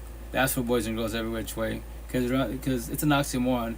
It's easy to ghost, cheat, leave people, break up with people, than to have the sit down, right? The uncomfortable conversation, the adult conversation, babe, guess what? Let's say scenario, it's her, right? And something's happened with me, my feelings. I'm just like, hey, chill out. I know you're a beautiful individual. You know, everything's beautiful in your TOC conversation. You're phenomenal. You love 1,000. My tattoo 1,000, right? But something's happened on my end, and everything's beautiful. I think I'm trying to figure it out. To forewarn you, potentially, maybe it's not factual yet. I might potentially just watch this. It might end, and it's not, just to let you know that corny ass line. It's not you, it's me, it is me. I'm trying to figure it out. That's why I'm verbalizing, I'm talking to you. Something's happened on my end. I'm trying to figure it out. Or maybe I'm just misguiding my own feelings. That's a positive, but then that's a part, once again, of rejection. Can you handle rejection? And, you know, you can give your all, especially a lot of queens. Like, I do thousands, if I were doing this, thousands of queens. Like, queen, shut up. As long as you did your part best as possible, you know you did, then you blessed. You could have fucking banged your bunny porn star $1 billion. It's not you, it's him. A lot of the boys more narcissistic and we're fuck boys. We emotionally cheat. It's not you. And she cheat. Yeah, it doesn't matter who cheats. He cheated. It's over type of situation. I know it sucks. You don't hear this, but or take him back. And if it hurts now, the first time you cheated, go for a second time. And some of these queens, they're so traumatized and stuck in the trauma bond. It sucks so bad that it's an addiction every which way. And they get cheated on 20,000 times to the point that they be like, which I call you numb. When you're doing this, you're fucking numb and gone. And when they tell you, hey, Maria, I just saw your boyfriend or your husband with some girl at the bar or hugging a girl at church. Oh, it's alright. He does that all the time. But here's the kicker. He always comes home at night. What? He always comes home at night. So you don't care that your husband's like hugging a guy. Hugging a girl, kissing on her. No, he does that all the time. He'll come back home every night. So, yeah. So he does come home every night. And he doesn't do shit with you. But he does shit with everybody else. Make that make sense. That's why which I've been saying like very last week, because as it being I'm always trying to speak like black and white, make it simple as possible. I know speaking black and white, making life simple is wrong, quote unquote, like it's not correct at all. Like fuck all that. No. I made it about 5 years ago and I keep making this shit more simpler. So I say, what do I say now? You know, if you're toxic, if you're toxic love, you're for the streets. If you're love, you're for the homes. So that empathetic queens, I know your love, you are for the homes. Us born narcissistic, we're toxic love, we're for the streets, but you allow us to come in your life and be your partner and family, kids, and I'm emotionally scenario. I'm not factual. Like let's say I'm your partner, I'm emotionally cheating. Everything started with emotion cheating before the cell phone, before the physical, before all that bullshit. And real fast, with emotion cheating, when you have your partner, right, and nothing wrong looking, but when you're fucking staring, especially when you see like a man and woman in your life, especially queens, all this bullshit, man versus woman competition, there's no competition. You know, vessel to vessel, a female's vessel temple has way more to offer than a male. No comparison at all. None at all. The queens have straight gay trans after them. And they're not even trying. Every day, but they're sleeping, when they wake up, because technology have a billion fucking DMs. Everyone's trying to sell them dreams. Everyone's trying to buy them out type of situation. Right now, what is she choosing? What is she doing? To be with you? Or fuck around? That's her free one choice, right? So, a lot of queens must be, I say respectfully nowadays, because, you know, my body, my choice. I get it. I comprehend it. But, you know, too much OnlyFans, sexuality shit, cool, because lust sells. But as a being, can you... As one being, can you control your lust? 9 times out of 10, for the most part, you queens can. Because you're more pathetic. I speak to a lot of you. Even from the ghetto hoods, I speak to a lot of you can. You are for love, right? I was born narcissistic. We're raised to be this way, not knowing. We look, and we keep looking and staring and gawking and shit. That's called emotion cheating. That's called a red flag. If no one's taught you, especially you queens, you don't know what it is. You see us, you'll catch us, but you won't say shit. Or... it triggers you and you become sad or mad bitter. We know you're mad and bothered. And what we fucking do, like fucking little chihuahuas humping your fucking leg by your roses, love you, oh babe, I love you, until you calm down. Sorry, babe, you know, what I did was wrong. I get to sorry one time, sure, but if I do multiple times, that ain't no sorry. That sorries don't fix shit. It's not factual at all. That's why the red flags, emotion cheating. That's why I tell you, but you want to test yourself as one being, especially more on the male side, if you can control your lust. Very fucking simple. Go to the gyms. A lot of queens show everything. See through leggings, all that. Yeah, self-love, quote unquote. Yeah, you know, it's... you didn't put yourself in... You queens that do self-love, right, quote unquote. And you know these boys are fucking narcissistic as fuck. They can't control their fucking lust. They're like, look, you want humping fucking ladies, type of situation. And you want to flaunt everything at the gym? Go for it. I see all the time, right? So once again, the gym, the bikini barista stands, the fucking beaches, all the fucking OnlyFans, all the fucking lust lit in front of your face. Now, they keep it simple. You're single. You're staring at every man, especially more on the male side, every woman like you've never seen a woman in your life. Yeah, they're showing everything, and you say you want love, quote unquote. You gonna don't offer monogamy, A and B, love. Offer, you know, do poly open benefits, fuck buddy, because you're always gonna cheat. Because your eyes are bigger than your mouth. You easy fall to lust. Why? The answer is what? All my tattoos, no self will. All these boys, because of biology. They use fucking religion because the Bible, King David and fucking, I think Solomon, whatever. A lot of the queens and concubine, aka side chicks, and then could I have money, power, and fame? Say that. No, the answer, yo, you have no self will. You can't do monogamy. Yo, I got daughters in Seattle, right? I bullshit with the queens, the bikini barista stand. I bullshit with the chop it up, but they're wearing basically nothing. Full deep conversations because they got tattoos, I got tattoos, and we're talking about life. And sometimes, you know, they're mad young, early 20, 25-ish, right? And we have, I'm talking about my tattoo in the healing journey, asking questions. So, queen, why do we emotion cheat? What is that? And I forget to myself, oh yeah, they're fresh. Are you in the healing journey? Well, yeah, I am. Like, well, let me elaborate more. And they typically ask me 9 times out of 10, you on social media? Yeah, do a live podcast. All this shit I just talked to you about, I've been talking about for the last 5 years of my life. What? Word for word. It's a broken record. But the cool thing is, you're a queen. I know you sit here, you might not comprehend it, but you ask me questions. And I got you thinking, boys, this is your age, they won't talk to me about this. They'll run from this shit for the most part. Because they know they're fucking up. Well, that's man biology. So, okay, how about this, to keep it simple. So you can look, right, no touch. Because remember, I think the saying is like, you know what, she doesn't know won't hurt her, right? Cool. So let's say you can look and you're not touching. So let's say she can do that. What? So if you can do it, she can do it. No, she can't do that. Oh, so I show my tattoo. You see right here, machismo, fashion on one, English, narcissism, double standards. So you can do it, but she can't. Why the fuck not? So if she does that, you know it's gonna hurt your feelings, get you your feelings some type of way, right? So why do that to her? And I'm gonna call you out. Do you believe in higher source? What? I love saying this shit. There's a lot of fucking boys. God, so will God be a fuck boy? Will God be emotion cheating? If he's love, quote unquote, Allah, Buddha, Muhammad, whatever term you want to use, and they stay quiet. I go, why can't you tell her to do accountability? I'll say, we know he won't, so why can't you say that? Because the guilt, right? I just called you on your shit. She's not doing it because she's too empathetic. Don't version myself. She's too empathetic. She's too nice. She's too gullible. She's called a people pleaser. Because she feels guilty and feel like she's sinning if she calls you on your shit. So guess what? I was her. She's made a child, so I'm calling you out on your shit. I love to bully bullies every which way. And the best part, these words, these conversations, these languages have no fucking feelings at all. So as all the universes and their feelings about things that have no feelings at all. Make them make sense. And what does that mean? Make it simple, black and white. Sad, when I feel about sad. Depression does not worry about depression. Emotion cheating does not worry about emotion cheating. Zombies, addicts, and addiction do not worry about becoming a zombie. Addicts and addiction, beings do. We fucking beings do. And whatever term you want to believe you are, Anunnaki, alien, starseed, Buddha, Muhammad, whatever you claim to be, you worry about that. I don't. I used to. The version of myself. I don't need people. A zillion people in the whole universe. All these, especially in the cyber universe. Why do I worry about 1 or 2 or 20? Make that make sense. I'm blessed as a being. But anyways, if I've been trying to say this for a minute, let me play this clip. So once again, nothing against your beautiful individual, but that's for everybody out there, especially queens, that you're not. You see somebody, typically, once again, you typically do benefit situationship, and that's it. No title. You don't get involved. You're not ready for love, quote unquote. You're not looking for love. Cool, bet. Let's say keep that energy. Stay right there. Control your energy. Control and put the energy best as possible. You're not ready. You're not ready. Or think, maybe I can try this. Maybe I can just love. And once again, nothing against, you don't see what I see. Nothing against her. She's a beautiful individual. It's just a downfall not knowing. Like if we ever see each other again, be chill out, babe. You hurt yourself not knowing, and she'd be like, wait, because you wasn't ever ready for it. You didn't hear my feelings at all. If it was over myself, you would have hurt me. If it was somebody else behind me that wanted love, you would hurt him, right? But here's the kicker: you hurt yourself for trying. You should have just kept it simple and that's it. But once again, keep it 1,000. I just want for less and that's it. What? I don't want a relationship.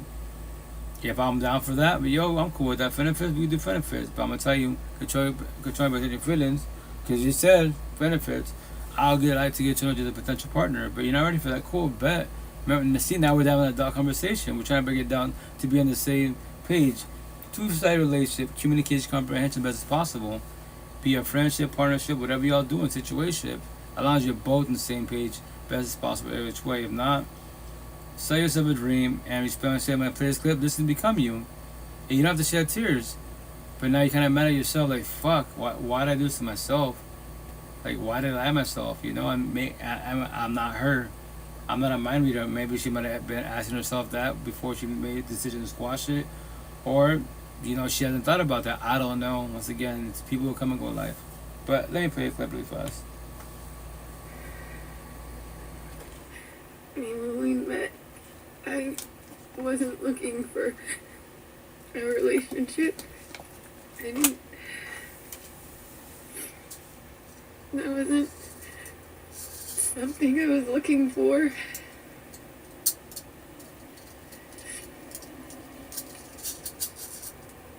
And when I was attracted to you, I was like, I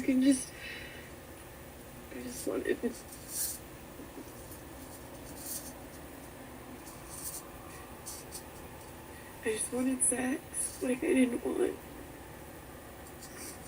the way you talk. You opened my heart again. I was like, maybe I do want a relationship.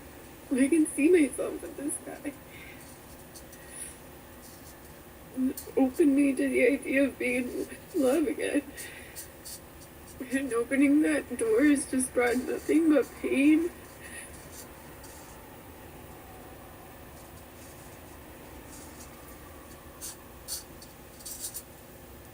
Beautiful individual. Once again, not my girlfriend, a potential last year. Beautiful individual. It's the downfall not knowing. She says sabotage her life and sold herself a dream, not knowing. Because that's the downfall when you lie to yourself. I think, maybe, no. You're gonna sell yourself a dream. And there's a scenario. Here's another scenario. Let's say I was on my healing journey, not healed yet. In my situation, I'm healed. All this I talk about, all these tattoos are my scars. Breakups, I have 1,000 girlfriends. They can ghost me day one. I still go live, I do my one-on-ones, I become depressed. Why would I stress about that? No one's guaranteed forever. Anyone could leave whenever they want to. That is their free one choice. Whenever they want to. 1 year, 20 years from now, doesn't matter. Same routine, lovey-dovey, everything's phenomenal. You both go to work. You come back home, they don't. Now what? You know? Well, nice paper. Now ask that people for advice to life. Yo, that's their God. Yo, back to that statement, right? Anyone that's codependent of their body, their beauty, that's their God. They can say higher, I go to church, but they say I'm more better looking than you, I'm more money than you. They bully you. So their God is their body, their beauty, their lust. Take it back. The looks, the lust, their job, the money, their car, the home, and man, bullshit. That is their God. And that's basically Satan, quote unquote. Religious talk. What? I mean, yeah, religious talk. I'm sorry. Yeah. So scenario, back to that little scenario before they show that. Like, as it being, I see paper, I'm like, nice. And especially queens, they're beautiful, exotic. I mean, yeah, you're beautiful, exotic, right? And when you go through a breakup, and he fucked you over, or she fucked you over, whatever you're into, and you're shedding tears, but baby girl, queen, you're beautiful. Why you cry? I'm fucking mad, right? Why you crying? I love saying to my one-on-ones, what? But I'm beautiful. How can you cheat on me? Queen, beauty does not keep people around at all. Anyone can leave whenever they want to. Especially us boys are narcissistic. We emotionally cheat. And you can be mad at her to go. It could be your best friend. Doesn't matter who the fuck you fucked around with. It's over. I know it sucks and it hurts. But you're the only being who can let go. You're the only one who can break the trombone. If not, you'll go back to him. No, I won't. I'll never go back to him. Never say never. my tattoo. Don't defy logic. What?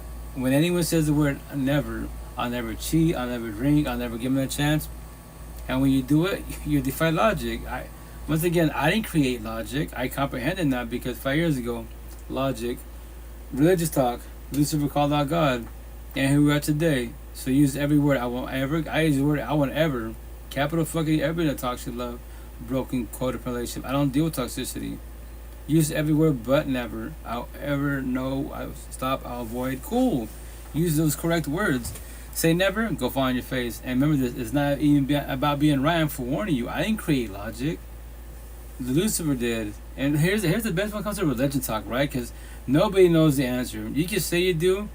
You can tell me, guess what? The devil is the devil and Satan. Cool. And you know that you preach to me, you break it down, everything, show me proof. But let's say magic, you as one being that's telling me all this, you're in a toxic love, broken, coded relationship. The train type, you're a zombie, added to an addiction. Like, so you know about the devil, but why the fuck my tattoo? Let me show you. So why are you a zombie? Whatever your addiction is, the bottle doesn't need you. All capital letters, you need the bottle. Why? What? And it triggers you. I know it's personal, it's spiritual boundary, but so you know all about this about Lucifer, right? All this stuff. But you don't know anything about your personal life? Make that make sense. Okay, you're on a journey, I respect you, you know? And that's the shit, but let's say scenario. Let's just talk. Let's say, once again, how did I work on myself? Because my real support team. You know, and I fucked up, you know? I hated myself type of situation for 3 years of my life. And now I do accountability and my action, we do co-parenting. Went to overage myself in the beginning 5 years ago. When she would talk about me, us, our past version of ourselves, it would bother me. And I, when she would speak her mind to the kids, whomever she's speaking to in front of me, I would jump in, intervene. Now I sit there and stay quiet. I let her vent. I don't say shit at all. I remind her once in a while, I hit you out like, you have the right to feel the way you feel because of what I did to you, right? Because my words are vicious. Remember this. Like, you could be like my pops, respect my pops, right? But that's what it's called the generational cycle. Like, my pops is verbally abusive, emotionally, mentally, and spiritually, and definitely physically abusive, right? So I'm not I want to be like my pops, right? So I wasn't a physical abuser, but I was a verbal abuser. I was vicious with my words, vicious with my first baby mom. I mean, fucking destroy the fuck out of me with words like my pops did. And I got her narcissist traits, But my situation, my number is 3. I'll give you 3 warnings, hit it out. We could talk about this as it being, I don't give a shit about words, what? I'm just forewarning you, I don't care about words. They have no fucking feelings at all. They're irrelevant to me. You can't have words, you don't want to do this conversation. What? Are you sure you want to do this? Hey, after the 3rd time, gloves are off. Say what you gotta say. Remember this, I don't give a shit about words. I love to debate every which way in a positive manner. Because that means when I trigger you and you talking, now your facial expression and just shifting. Now you're yelling, I'm triggering you. Now you're fucking peaked out and you're popping on threats and bullshit. I triggered you, so they'll come out of you. And look at me, I'm just talking to you bullshit with you. I warned you, and I just fucked up your day. And every time you wake up, fuck the guy with tattoos. It does not hurt my feelings. I have compassion, universe. I go my day of my life. I don't think about nobody respectfully. Why should I? I pray for my family, friends, my kids, etc. But I'm not sitting with no one. Like, no one lives in my head rent free anymore, and they're stressing me. I let go of my exes, my past pain, toxic love, trauma, child trauma. 95% universe, my tattoo way the fuck up here to trigger you. What? You're the one that wakes up. Fuck my ex, fuck my dad, fuck my kids. Say that. But I love God. The universe. Okay, say that. I was you. You're trying to figure this shit out. And that you just woke up. That's the type of people. Everything's starts from home. Heaven and hell. No one has to die to go heaven and hell. Literally, I was born as a Catholic. You still call me religious. I still have religion to the fullest. Also spiritual. But once again, I'm just like in the border of like the beginning of spirituality wise. Nothing crazy because I don't comprehend it. It's very beautiful. It's very unique and intriguing. But I say this all the time, especially on the Queen side, like, your God is cool, say the terms, Wiccans, spirituality, astrology, crystals. It was beautiful to me. The downfall, I'm the one to remind you, like, you're beautiful, exotic. And I know you're off for love to the fullest, but how the fuck do you have the fucking Joe Blow by your side that's fucking a fuckboy, losing disciples every which way? Make them make sense, and it triggers a lot of them. What? That's being mean. I know the truth hurts. I know I'm bullying, but I love to bully bullies because I know 1,000 without knowing you, he bullies you. And what do? You pray but manifest? Yeah, like I used to. I don't manifest. That's spiritual talk. I get your attention. Higher source can't do from it all. You can't even do. You trying. How's it working out for you? Respectfully. And you can get mad at me. Call me the devil. I don't care. But because it's the devil, as you just call me, after this conversation, when I go home, I get in the car, I'm driving home. I love to go home. I'm not dreading to go home. Everyone that's dreading to go home, gotta deal with a toxic ass partner, toxic fucking environment. Welcome to your dungeon, your sentence, and your hell on earth. When I go home, every time I'm driving home for wherever the fuck I'm driving to, it's my peace, my temple, my aura, my heaven on earth. I love being home, my home buddy. It'd be nice, yes, to have a partner. Yeah, there's a potential I'm talking to, but once again, everyone behind the screen, you can meet some badass, beautiful individuals behind the screen. Beautiful, exotic individuals, but you gotta be realistic. The big word, realistic. Realistic wise, where do you live at? Where do they live at? I don't got, let's say potential she lives in the North Pole. I don't got Santa Claus money. Let's say vice versa. So then what? As one being, I can control and protect my energy. Let's say she can't, but I love you, yo, queen, babe. You live in the North Pole. What do you want to do? Like a cyber universe, relationship? You can. And I say respectfully, more respect to everybody out there. All y'all that do these, LDRs, long distance relationships, especially if you never physically see each other, you can do cyber TOC, sexting pictures, all that, but it's all cyber, no physical touch. And you get deep in your emotions of love, and just to forewarn you, whenever they want to, you can ghost, they can ghost, they can block, you can block, and then what? Your universe ends with a cyber person. I'm talking to you guys, forewarning you, I'm a cyber person. You ever catch your feelings, and then you will sell yourself a dream, and you can be mad at the higher source, whoever, like, yo, you did it to yourself not knowing. Control and protect the energy as best as possible. If not, if it doesn't work out, then what? Does your day go to shit? You like her, like the clip I just played.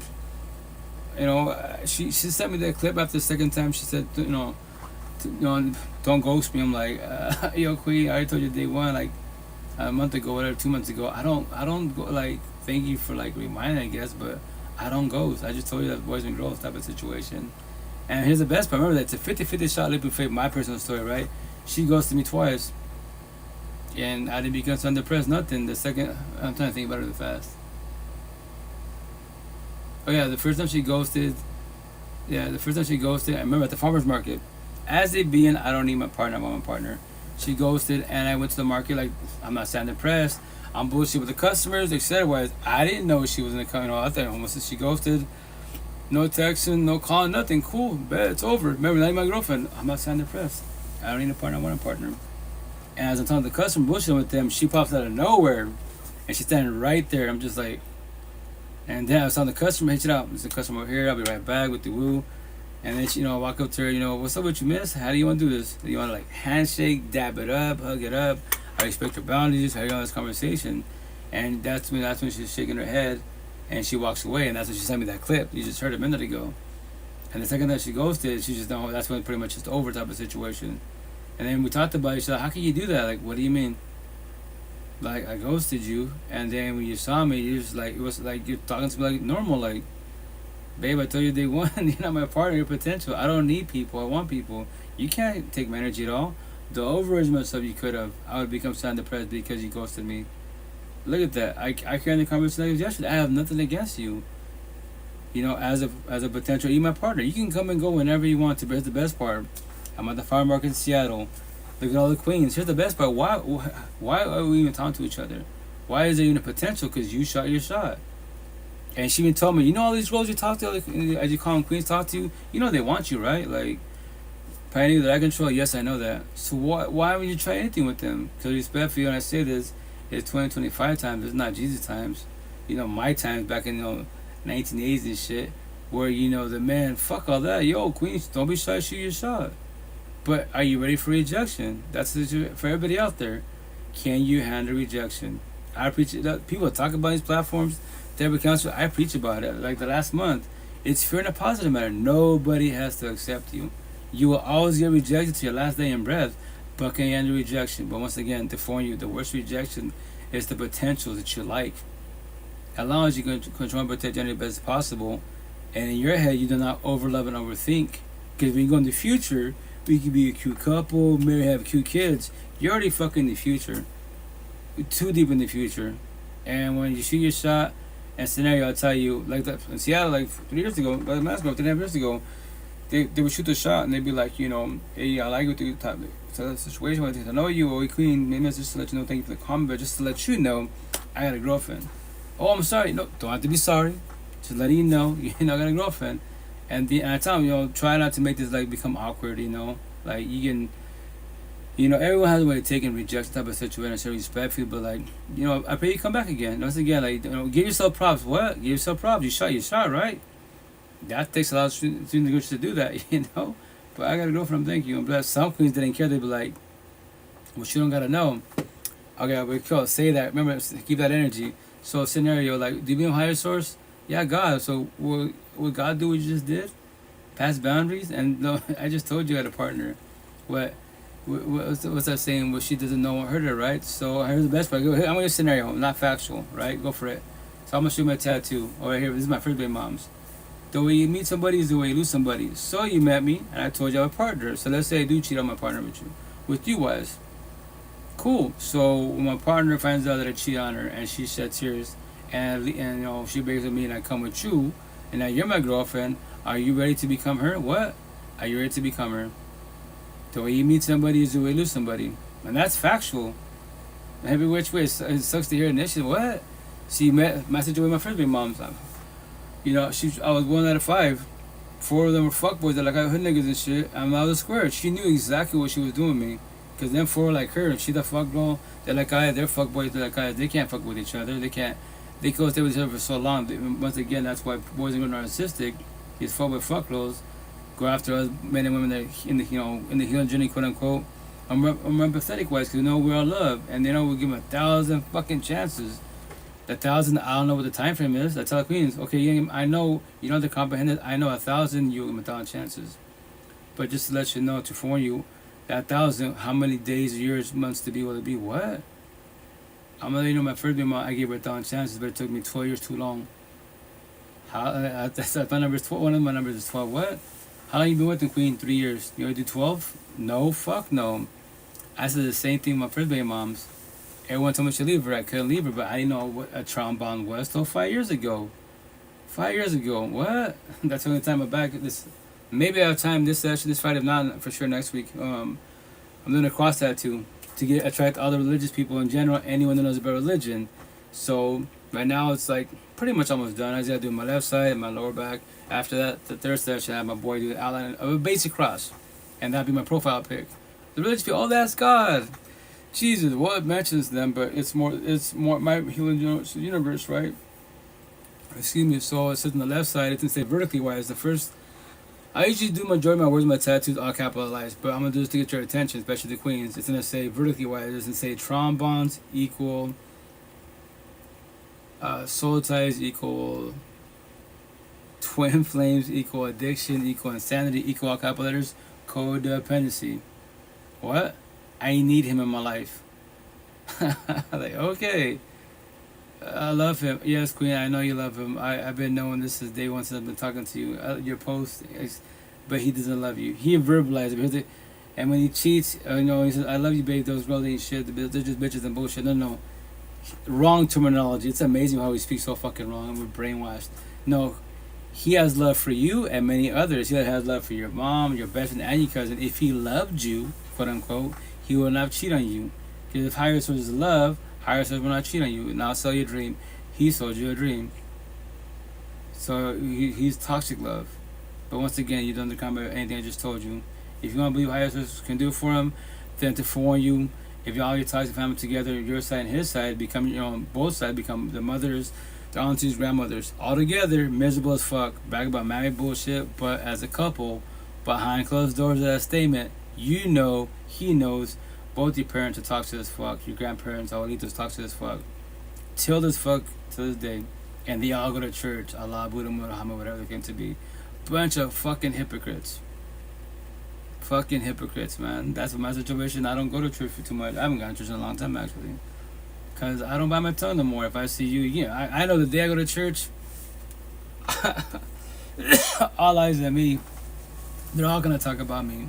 I give no fucks. I can sit around in front. I get bullshit chop it up with the pastor and shit. I can grab the mic. Let's do this. Bible talk. He'll talk about the Bible. I'll elaborate. I'll be alive. You queens, all you queens in this church, your man cheat on you, he's always gonna cheat on you. You might not call him again yet, but that's why you're the housewife.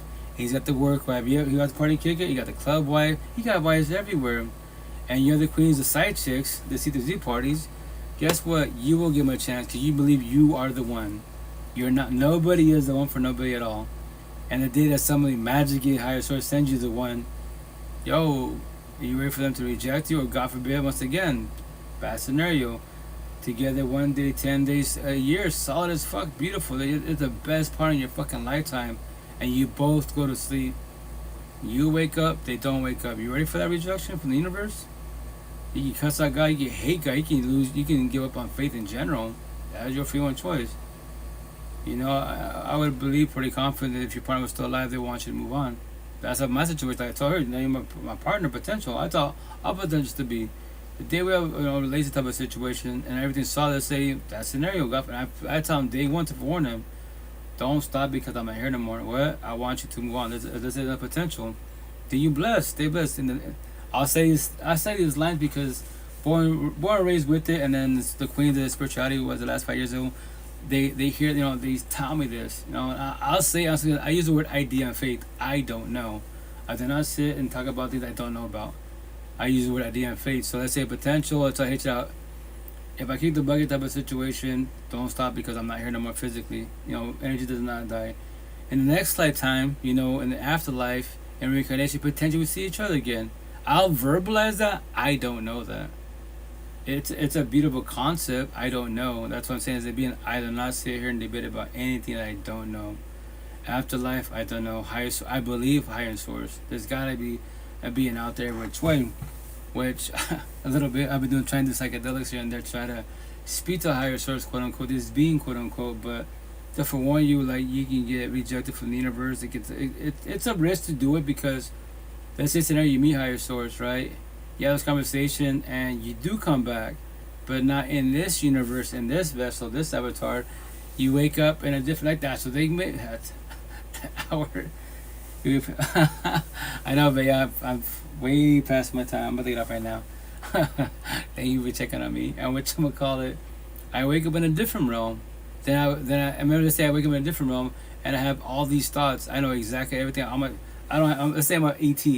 No more tattoos, whatever, but I have all my thoughts. And I was like, fuck, what about my 8 kids? What about my co-parenting? What about you guys? How do I get back to, this realm? Yep, you are. I'll go to bed. You preach to me to rest. I know, preacher, right? I know. I've been getting in these conversations. I apologize. I'm trying to respect my own boundaries of 2 hours, but 2 hours the most. And that's respectfully. I'm a broken record.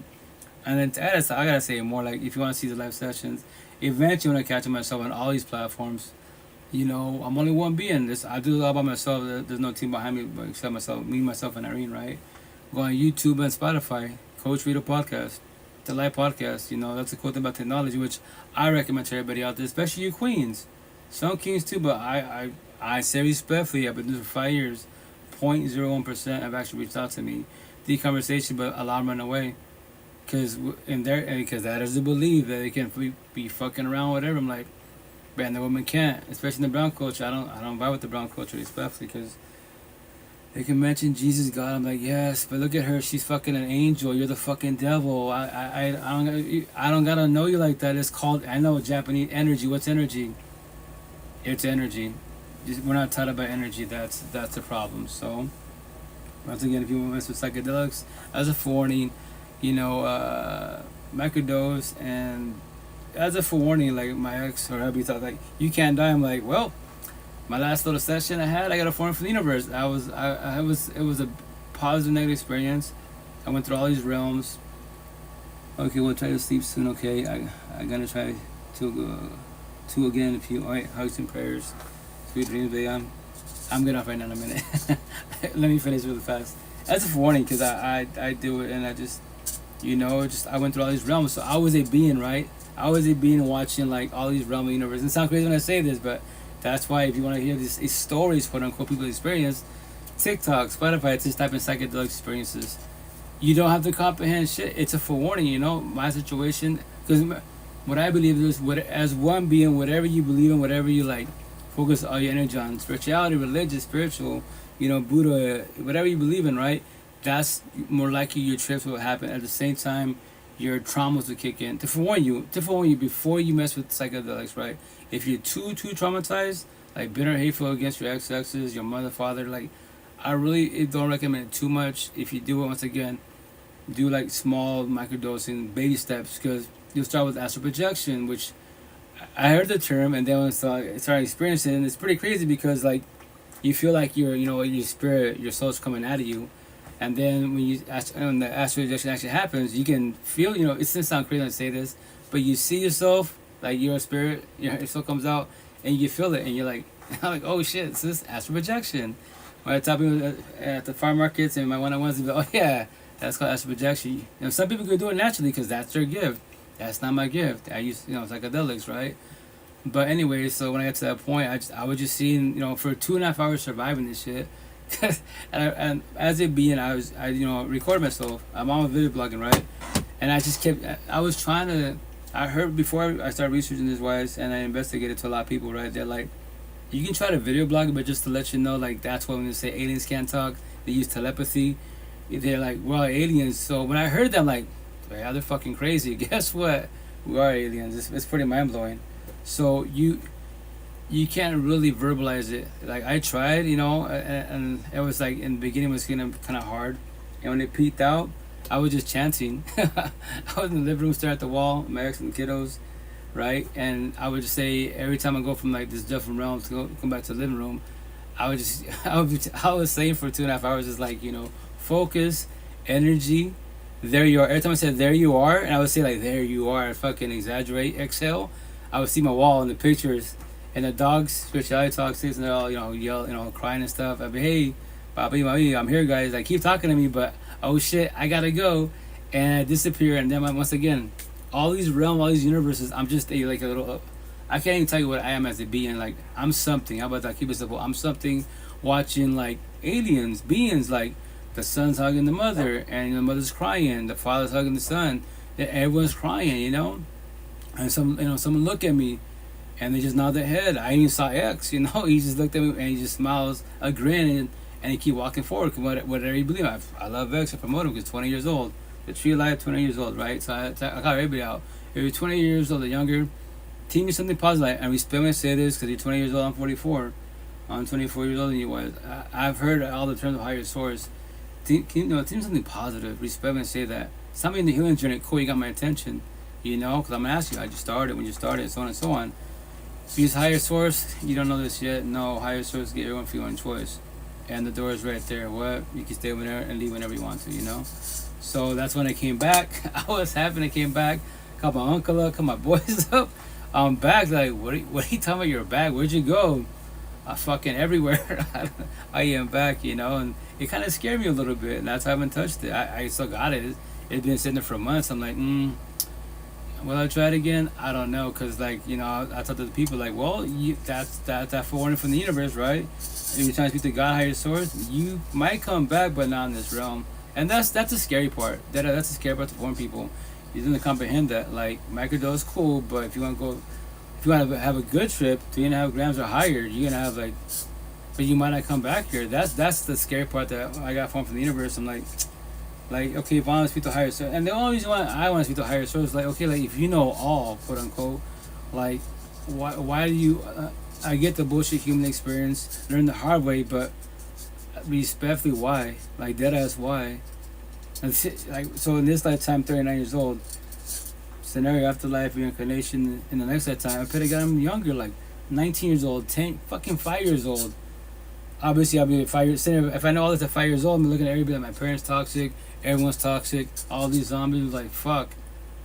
And I'm not saying, like, when I say a statement, like, potentially, I use the word potentially, it's a 50-50 shot, right?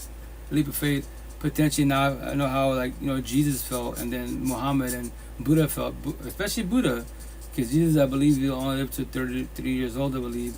Buddha lived till he was 80 years old. Buddha taught his sayings, his teachings for 45 years of life. He started his healing journey at 33, I believe. No, take it back, 35. I started at 39. No race, no competition when I say this, right? Nothing is Buddha. I love Buddha, mind and body, keep it simple. But I do mind and body, and the person by your side, what? The person by your side, you be the most empathetic, religious, spiritual, I don't care what you are, respectfully, especially you queens, but look who you have by your side. What? Look who you have by your side. All that you taught me about the situation, everything, you are love 1,000. Why do you have a fuckboy by your side? Make that make sense respectfully, you know? Hi, ma'am. Hey, what's the number one? How you does it going? Hey, why you got so many goddamn tattoos on your face? It's a map to life, the healing journey. It's an attention getter, that's why. It's all about life. You was in jail? No. I look like I am, but no. It's the healing journey. It's negative words, positive words. It's all about the healing journey. It's an attention getter. And the only reason why you asked me that question, why, Queen? Because of my tattoos, not because of myself as a being. I did it for attention in a positive manner. No. It was not supposed to be like that. It's once again, it's okay. Not offended at all. Trust me. Like, I get judged all the time. Nothing wrong with judging people. It's communication. Now observe them, study them to comprehend them. Trust me, I like prison tattoos, you know. How you doing, Weekend? How you doing, Queen? Monday morning. And I say, you know, like, prison tattoos. I hear it all the time, you know, but that's why Seattle to be like, I look at you, right? I'm kind of scared of you. But when I hear you speak to people, customers, like, you have positive energy. What's your tattoos about? Face to face, Queen. All these tattoos is the healing journey. It's a map to life. What? Oh yeah, I got a lot of tattoos, but they're words. What? And that's what they're like. They're just They're just words. Whatever word you see in my body, you know, if it triggers you in a negative manner, I did my job. Now, do you want to talk about it? You don't have to. That's your free one choice. But it's all about the healing journey, especially if you're the one that wants love. I asked everybody, you know, I tell my 8 kids, everybody, like, do you know what love is? Do you comprehend what love is? If you knew what it was, you know, you will not be in a toxic love, broken, corner relationship for too long. You know the door's right there, you will leave. As a forewarning, you know. But once again, as a being by the screen, I don't get offended when anybody asks me about my tattoos. I got them for a reason, to tell a story, to pay it forward. The queens love it, the boys hate it. Respect, I'm not here for the boys. Any man that reaches out, we can talk and vibe, which is, once again, 0.01%. It doesn't hurt my feelings. It'd be nice have other men that talk about what I talk about to the fullest, but respect when I say this. I'm not better than nobody. Far from the situation, while you was not knowing, it's just everybody has their beliefs. I haven't met that many out there, you know, because it triggers them when I say, like, yo, like, if you can fuck around, then she should be able to fuck around. No. Then there it is. Machismo and double standards. Don't say higher source respectfully, you know, because if higher source is love, and it's supposed to be like Bible talk monogamy, you know, why don't you keep humble type of situation. But yeah, anyways, back to psychedelics. Yeah, be careful with it, you know. I might touch it again. I don't know. I want to come back. How about that? It'd be nice to speak to higher source, have this conversation, and Bible talk. You know, it was the question, higher source, God, quote unquote. But I just like the fact that, you know, like, sometimes I get emotional about talking about this shit. Like, to go through all this bullshit, and then remember this, I'm a single for your kids. Everyone behind the fucking screen, you have no kids, I say respect for you, blessed. If you're struggling in life with no kids, you blessed, man. Keep it that way for the time being. Kids in marriage with you at 30, 40 years old. Tell all my kids, all young cats, what? Kids in marriage, 30, 40 years old. Make sure you're established for yourself as one being. The potential to be there established. And potentially, you can do relationships, this loving shit. And maybe try to have family and kids. But remember this. You as one being can be good as a couple, a power couple. But a lot of people are struggling. There's a lot of couples that are, you know, a lot of queens, you know, they're married. Feeling single and shit. They're happy for others and happy for themselves. They dream about love. And they're single people. And they see you, especially when you see them all the time. Like, look at that. Fucking, every time I see them, look at that beautiful power couple, lovey-dovey and shit. And that's where we question this shit. Like, you know, what does everybody question for the most part? You know, love, time, and death. When will I have love? Time, fucking time's ticking. Ain't time for nobody. And death, like, what happens after me? Some people worry about, you know, the legacy. You're fucking dead. We trying to say that. Legacy? Why worry about a legacy? My situation, I got 8 kids, you know, like, it'd be nice if one of my kids, like, you know, they don't have to carry my legacy at all as far as that, just, like, pay it forward, like, you know. I think, personally, my dad's kind of crazy and shit. To this day, he's been dead or whatever, but he asked me to keep promoting the stuff on his platforms or whatever, and showing the YouTube situation, you know, put his stuff on my platforms. I don't know what he's talking about. That's okay. It's not going to offend me as a being because they don't know. That's why as one being, whatever you talk about, whatever you know you're doing communication comprehension, A and B. Everyone that hears this, they can do communication, but anyone that's patient enough, open-minded enough, we have these conversations, and they don't have to comprehend. You can ask me the same question 1 billion fucking times, I give the exact same answer. If you don't comprehend, I'm gonna be mean to you. What? Yo, I'm not gonna talk to you no more. And anybody else, they can tell you that. They can push you away like, oh, like, you don't understand nothing. I gotta keep going. I don't want people to, like, I dislike the feeling of, like, when you reach out for help, yes, higher source, emotionally, spiritually, God, Jesus, Allah, Buddha, Muhammad, the universe, the spiritual ancestors, yes, they're always by your side. They did not ever leave you. We left them. If we respect, but we left them. We pray on them to the fullest. We're going through what? Gotta pay this bill, going through a breakup, you know, this healing journey shit. Yeah, and then after we get that, we feel better about ourselves. Then we start praying, we start relying on them, quote unquote. Like, they didn't leave our side at all, whatever you believe in, right? We did as beings. And that's the shit. That's why I won't let you drown. You put your hand out, I will not let you drown. I'll take it. You can stop my hand, I'll offer it 1 billion times. I'm here for you. What? The door's right there whenever you want to. Today, tomorrow, 20 years from now, I will not give up on you. I was you. You have the right to be bitter and hateful to the universe. People that hurt you, I get it, I was you, but you're the only being can let go. I cannot do it for you. I cannot take this from you at all, but I can have a conversation with you. That's a positive. And to warn you, that's as adults. This is the part of having kids. I got 8 of them. I don't know. Like, my situation with my kids, anyone that if their partner's too narcissistic, I'll expose them every which way on social media. I for one, like, let's say when my daughter went too narcissistic, the partner's too narcissistic. Like, shit out. If you touch my daughter, I'll call the cops. She won't do it, I'll do it. And just to let you on top of that, baby boy, I'll expose you on social media, on my platforms, every which way. To foreign universe, to not fuck with you. And when no one fucks with you, because guess what, they saw my shit, yo, like, I saw you on TikTok, yeah, bro, you're a fuck boy. You beat up his daughter and all that bullshit, yeah, I ain't fucking with you. What are you gonna do when no one wants to fuck with you? At all. You know, you can move, where, yo, that's the cool thing about this, the cancel culture, quote unquote, cyber universe, you expose people. All these boys go to narcissists, they hate getting exposed, because they worry about what? All capital letters, reputation. They don't want the kids, the priests, their best friend moms to know they're fuckboy fuck girls, they're zombies, addiction, addiction and shit.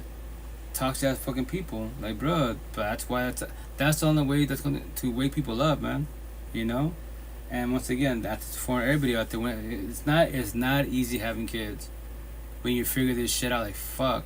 Yeah, I think about it every day. I'm just like, man, especially for my daughters, I'm gonna have kids. It's like, and I can't stop this shit. I can prevent it. That's what I do this life session for you guys. I have my tactics for you guys, but nobody in the whole universe, not even God, higher source, can't stop it. Because if he could, he would have done it a long time ago, but he hasn't.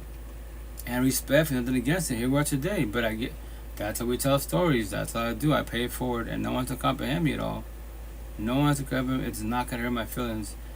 For the rest of my dying breath. life, my last day in bed. I'm sorry, whatchamacallit. All you can be in toxic love, broken, cold relationship for the rest of your life. You get these zombies, and addiction for the rest of your life. That is your free one choice. I tell stories. I cannot stop this. I can prevent it, but I can't take nobody's pain. But I can definitely talk about it and elaborate. Give you every option that this scenario can give you. So maybe one of these days you can get believed. Because that's the cool thing about conversation. Poetry talk. Everybody, all. When you have a conversation with anybody, be positive, negative, you're planting seeds. Everybody plants seeds. Everybody, all. Even the AI does. Now the person here and having this conversation with, what would do with the seed? Would they water it, study, observe it, or let it die? But even if you let it die, like I did, you can always research it. Cool about technology, man. Any word, any negative words, whatever, positive, just Google YouTube AI. Ask it. Type it away. Just YouTube etc. Some of the resources. That's the reason why I'm saying this to you guys. In 2000, I heard the term empath, narcissist, the healing journey. In 2000, a long time ago. In 2020, my ex and mother boys got up and left. My tattoo, May 3rd, 2020. I died not physically, emotionally, mentally, spiritually. I just like my second family. She literally got up and left. She gave me 1,000. She gave me 1,000 chances, not 1,001. So emotionally, mentally, spiritually, physically, she checked the fuck out, and she broke the trombone. And I'm the one there like, oh, she's coming back. Yeah, she didn't come back. So what did I do? Google, YouTube. What's that empath? What's a narcissist? What's the healing journey? Hey, what's up, Kat? How you doing? Doing good. How you doing? Whatchamacallit. And my mind was fucking blown. I'm like, all these years, I could have reached this shit a long time ago. I was a bookworm. But if it doesn't interest you, why no one teaches this shit? You won't research it all. You won't know. And that's when I just pay it for everybody else. So you don't become many of us. Especially when you have kids. Cause your kids gonna get hurt no matter what. Just for warning you, and it's gonna suck. But that's why you be there for the best as possible and elaborate best as possible. You can for one them, but you can't stop the trombones, prevent them as possible. And that's why I'm passionate for what I do for you guys. That's my broken record. Broken record for my last damn brother tell stories for you guys. Especially you queens. You're the one who can have kids and you're the one that want love. The downfall you gave us, not just the boys, these fuck boys, too many options. Too many chances. I'm sorry. That's none of you guys. But anyways, love you guys. Have a blessed night. Take care. Be safe. If you want to scope out, this session won't be on anytime soon, but eventually, it's a live podcast. 959 cell phones. If you want to scope it out, you can go on YouTube or Spotify as Coach Rito Podcast. So if you see me on YouTube, you physically see me. Anyone speaking, it's either a clip playing or it's actually a person speaking. Why somewhere that you won't see nobody on there but myself. And once again, I'm just telling Surf Universe to pay it forward. So especially Queen, because I know you want love. It's down for what love is yet. Because I promise you 1,000, you would have left a long time ago. There would not be chances. Nope. Especially when cheating happens. Nope. You'd be fuck. I love you, but I love myself more. I got to go. What? I have to go. I'm selfish in a positive manner. Because if I don't got myself, nobody got you. That's why I tell people all the time. If people make you feel good, if man bullshit makes you feel good, why can't you make yourself feel good? Make that make sense. The answer is what? Codependency. Because you need validation from people and the car, job, or whatever. No. It all starts from you, the person, not nobody else. I can add to it. At the same time, I love you, babe, but I gotta go. For whatever apparent reason, that is my free one choice. Scary, but as a forewarning. What? It's a forewarning. So, love you guys. Have a good night. Take care. Be safe. Ciao, ciao. Bigger squad. Take care. Love you. Ciao, ciao. Like your squad, love you guys, take it safe, ciao ciao. Facebooks, love you guys, take it safe, ciao ciao. Bay, if you're still there, love you guys, take it safe, ciao ciao. I see you 1,000. Other TikTok, love you guys, take it safe, ciao ciao. IG, love you guys, take it safe, ciao ciao. Clubhouse, love you guys, take ciao ciao. Twitch, love you guys, take it safe, ciao ciao.